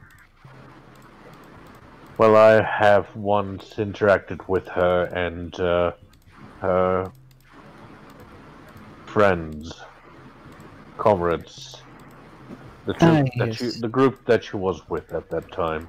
Yes, the mercenaries. Yes. Well, I have already informed Balzo to have our agents in Waterdeep look into this. Well, you remember what I said last night about what if things are different than how they were before? Yes. From what little I talked with her, she seemed rather distant, but also fairly harmless, in a sense that she did not necessarily feel the need to harm people, so she might not be the one you remember. I thank you for your concern, Jeremiah, but even just seeing her again would make me happy. Well, it's unfortunately been about 3 years since I last dealt with the group. They were trying to hire me for small jobs back then, basically protecting merchants. So I'm sorry that I can't give you any more information outside of what Jeremiah, Professor Carr could. You have contributed more than enough, Jeremiah. I am very grateful for this information. Just don't break the chairs in the bar. Oh, don't worry. The halfling's very, very concerned about that. Don't worry. Sometimes. Don't worry. I know that it's easy to catch a wasp with honey rather than vinegar. Yeah, they seemed a little distraught at times. Certain corners of that place seem to have sentimental value or something. Never pride. Do not worry. As I said, I know it is easy to be sweet. Now come. It is time for you all to meet the Grand Master. Very well. Okay. You all make your way across the square. You make your way into the temple complex. There's quite a few of the hooded people milling around, just kind of cleaning things, making sure things look quite nice. And eventually you are brought into the heart of the temple. No, that's outside. Yep, that's the wrong It's one. not like There an we go. outdoors indoors thing.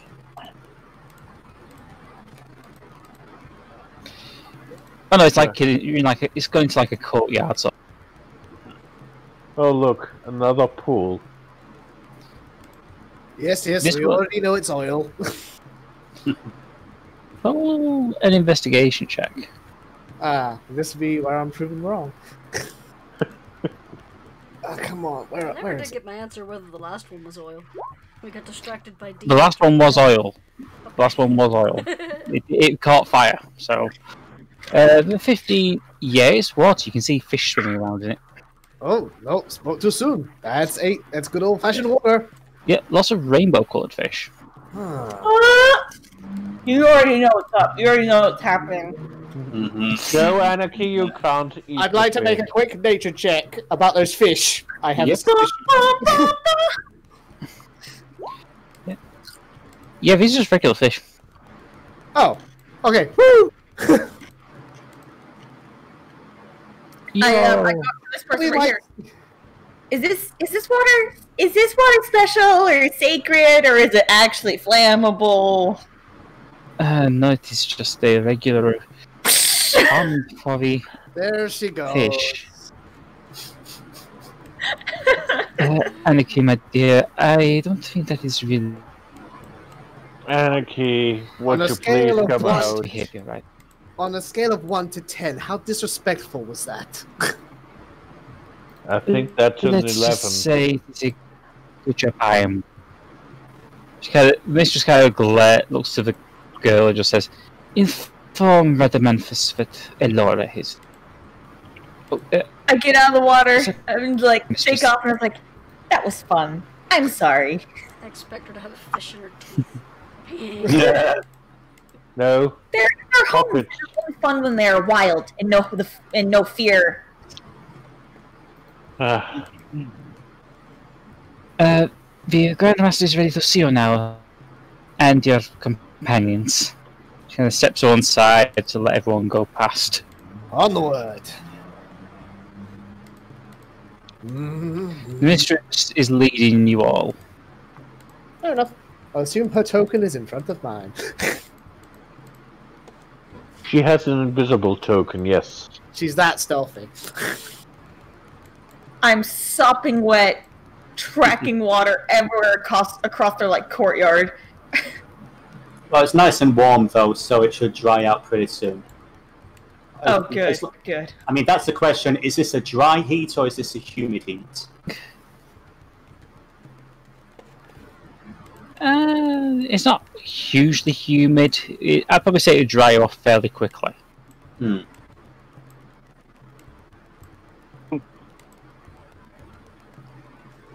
I know what fire feels like. I don't sunburn. Does sorry, can someone just I just asked, has anyone got any magical effects on them right now? Like magical items or Astonishing No. stupidity count. No, has anyone got a spell on them right now? No. no? Aside from her magic items, no. Okay, so here's a good question. My familiar, my eyes. Would my familiar be dispelled? Or would my familiar Yes. remain? No, you're familiar with remain. familiar with Is Bolt fine because of the whole like magical ranger bob thing? Yes. Okay. Woo. If it's a familiar are fine. It's more like disguise self spells. Yeah. Sort of thing. Disguise self, invisibility. Well. Yeah. As you make your way into the main chamber, you watch as the mistress's appearance melts away, leaving her in a natural form. No deception takes hold in this place. No. Mm-hmm. And she A goes, place of honesty. Red Memphis. Yet again you kind of trust me to keep to my preferred form. I have not trusted you for a very long time. I frown. Oh, great! Another custody battle.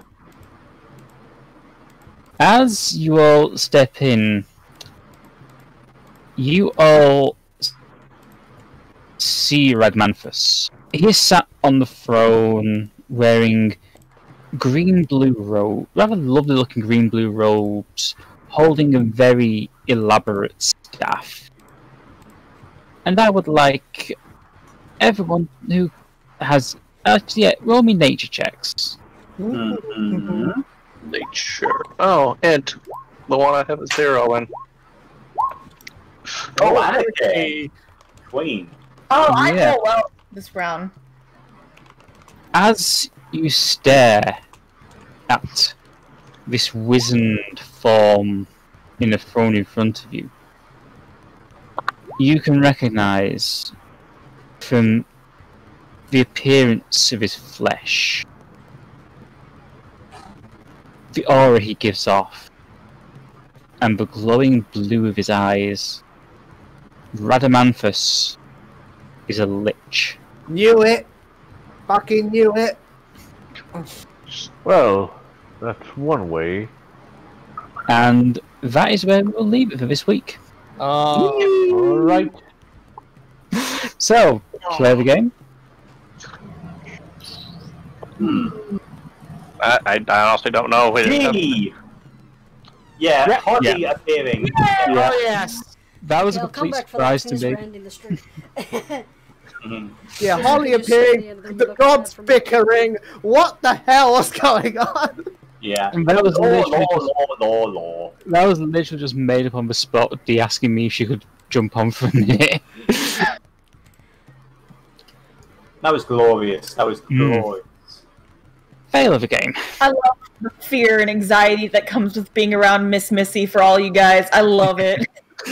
Well, I would say fair of the game for me is going to be Karth, just basically being like, oh, YOLO, fuck it, here you go. This is the address of the abomination. The entire point of this character was to mess up the plan of the mistress, and it's like, oh, you know what, okay, fine, sure. here you go. Stop Rascal's rendezvous. She just wants to see her best friend again. Yeah. Anarchy could have told you that. You could ask Anarchy, and Anarchy would have been like, oh, Miss Missy loves her.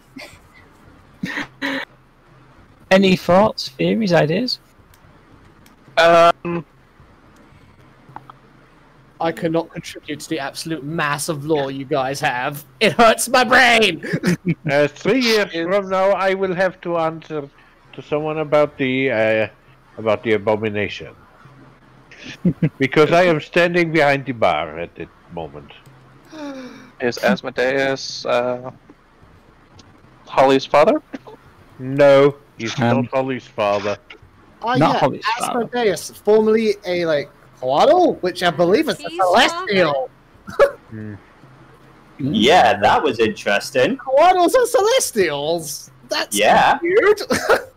Well, as had absorbed the essence of her father, She thought she did. so that would be difficult for him to come back. I will tell you this right now. From the very beginning, in the original draft of Ez's origin story, whatever the Coatl was, whatever the divine entity that fathered her, it was more a case of she took a bite out of it and it fled, rather than she flat out killed it. Well, in that case, it is possible for him to basically regrow his limbs. So, that's where we'll leave it for tonight. Going down the list is a good night from Kork. Good night, and don't forget to come when you are in Waterdeep. Just come to our tavern. I will pull you a gold one. A good night from our returning player, Professor Card. Law, plot, plot, law. A good... I'm just thinking now of Unikitty from the Lego movie. Is this working? Yay! Yay! Yep. A good night from our Cleric. Good night, everyone. A good night from our Sunday night DM. Good night, everyone. I'll see you on Sunday, where some sad things are gonna happen. A good night from the adopted daughter of the crime boss. Good night! And a good night from our big buff kitty with daddy issues. It's true. Good night, everyone. Storm thought he was getting a handle on events. Now he's lost again. Completely and utterly lost. Fun times. Welcome to the family. Yeah, I love it here. Yes. And it's a good night from Casual about Dragons group. That is a good night from me. Good night. Good night. Good night. Night.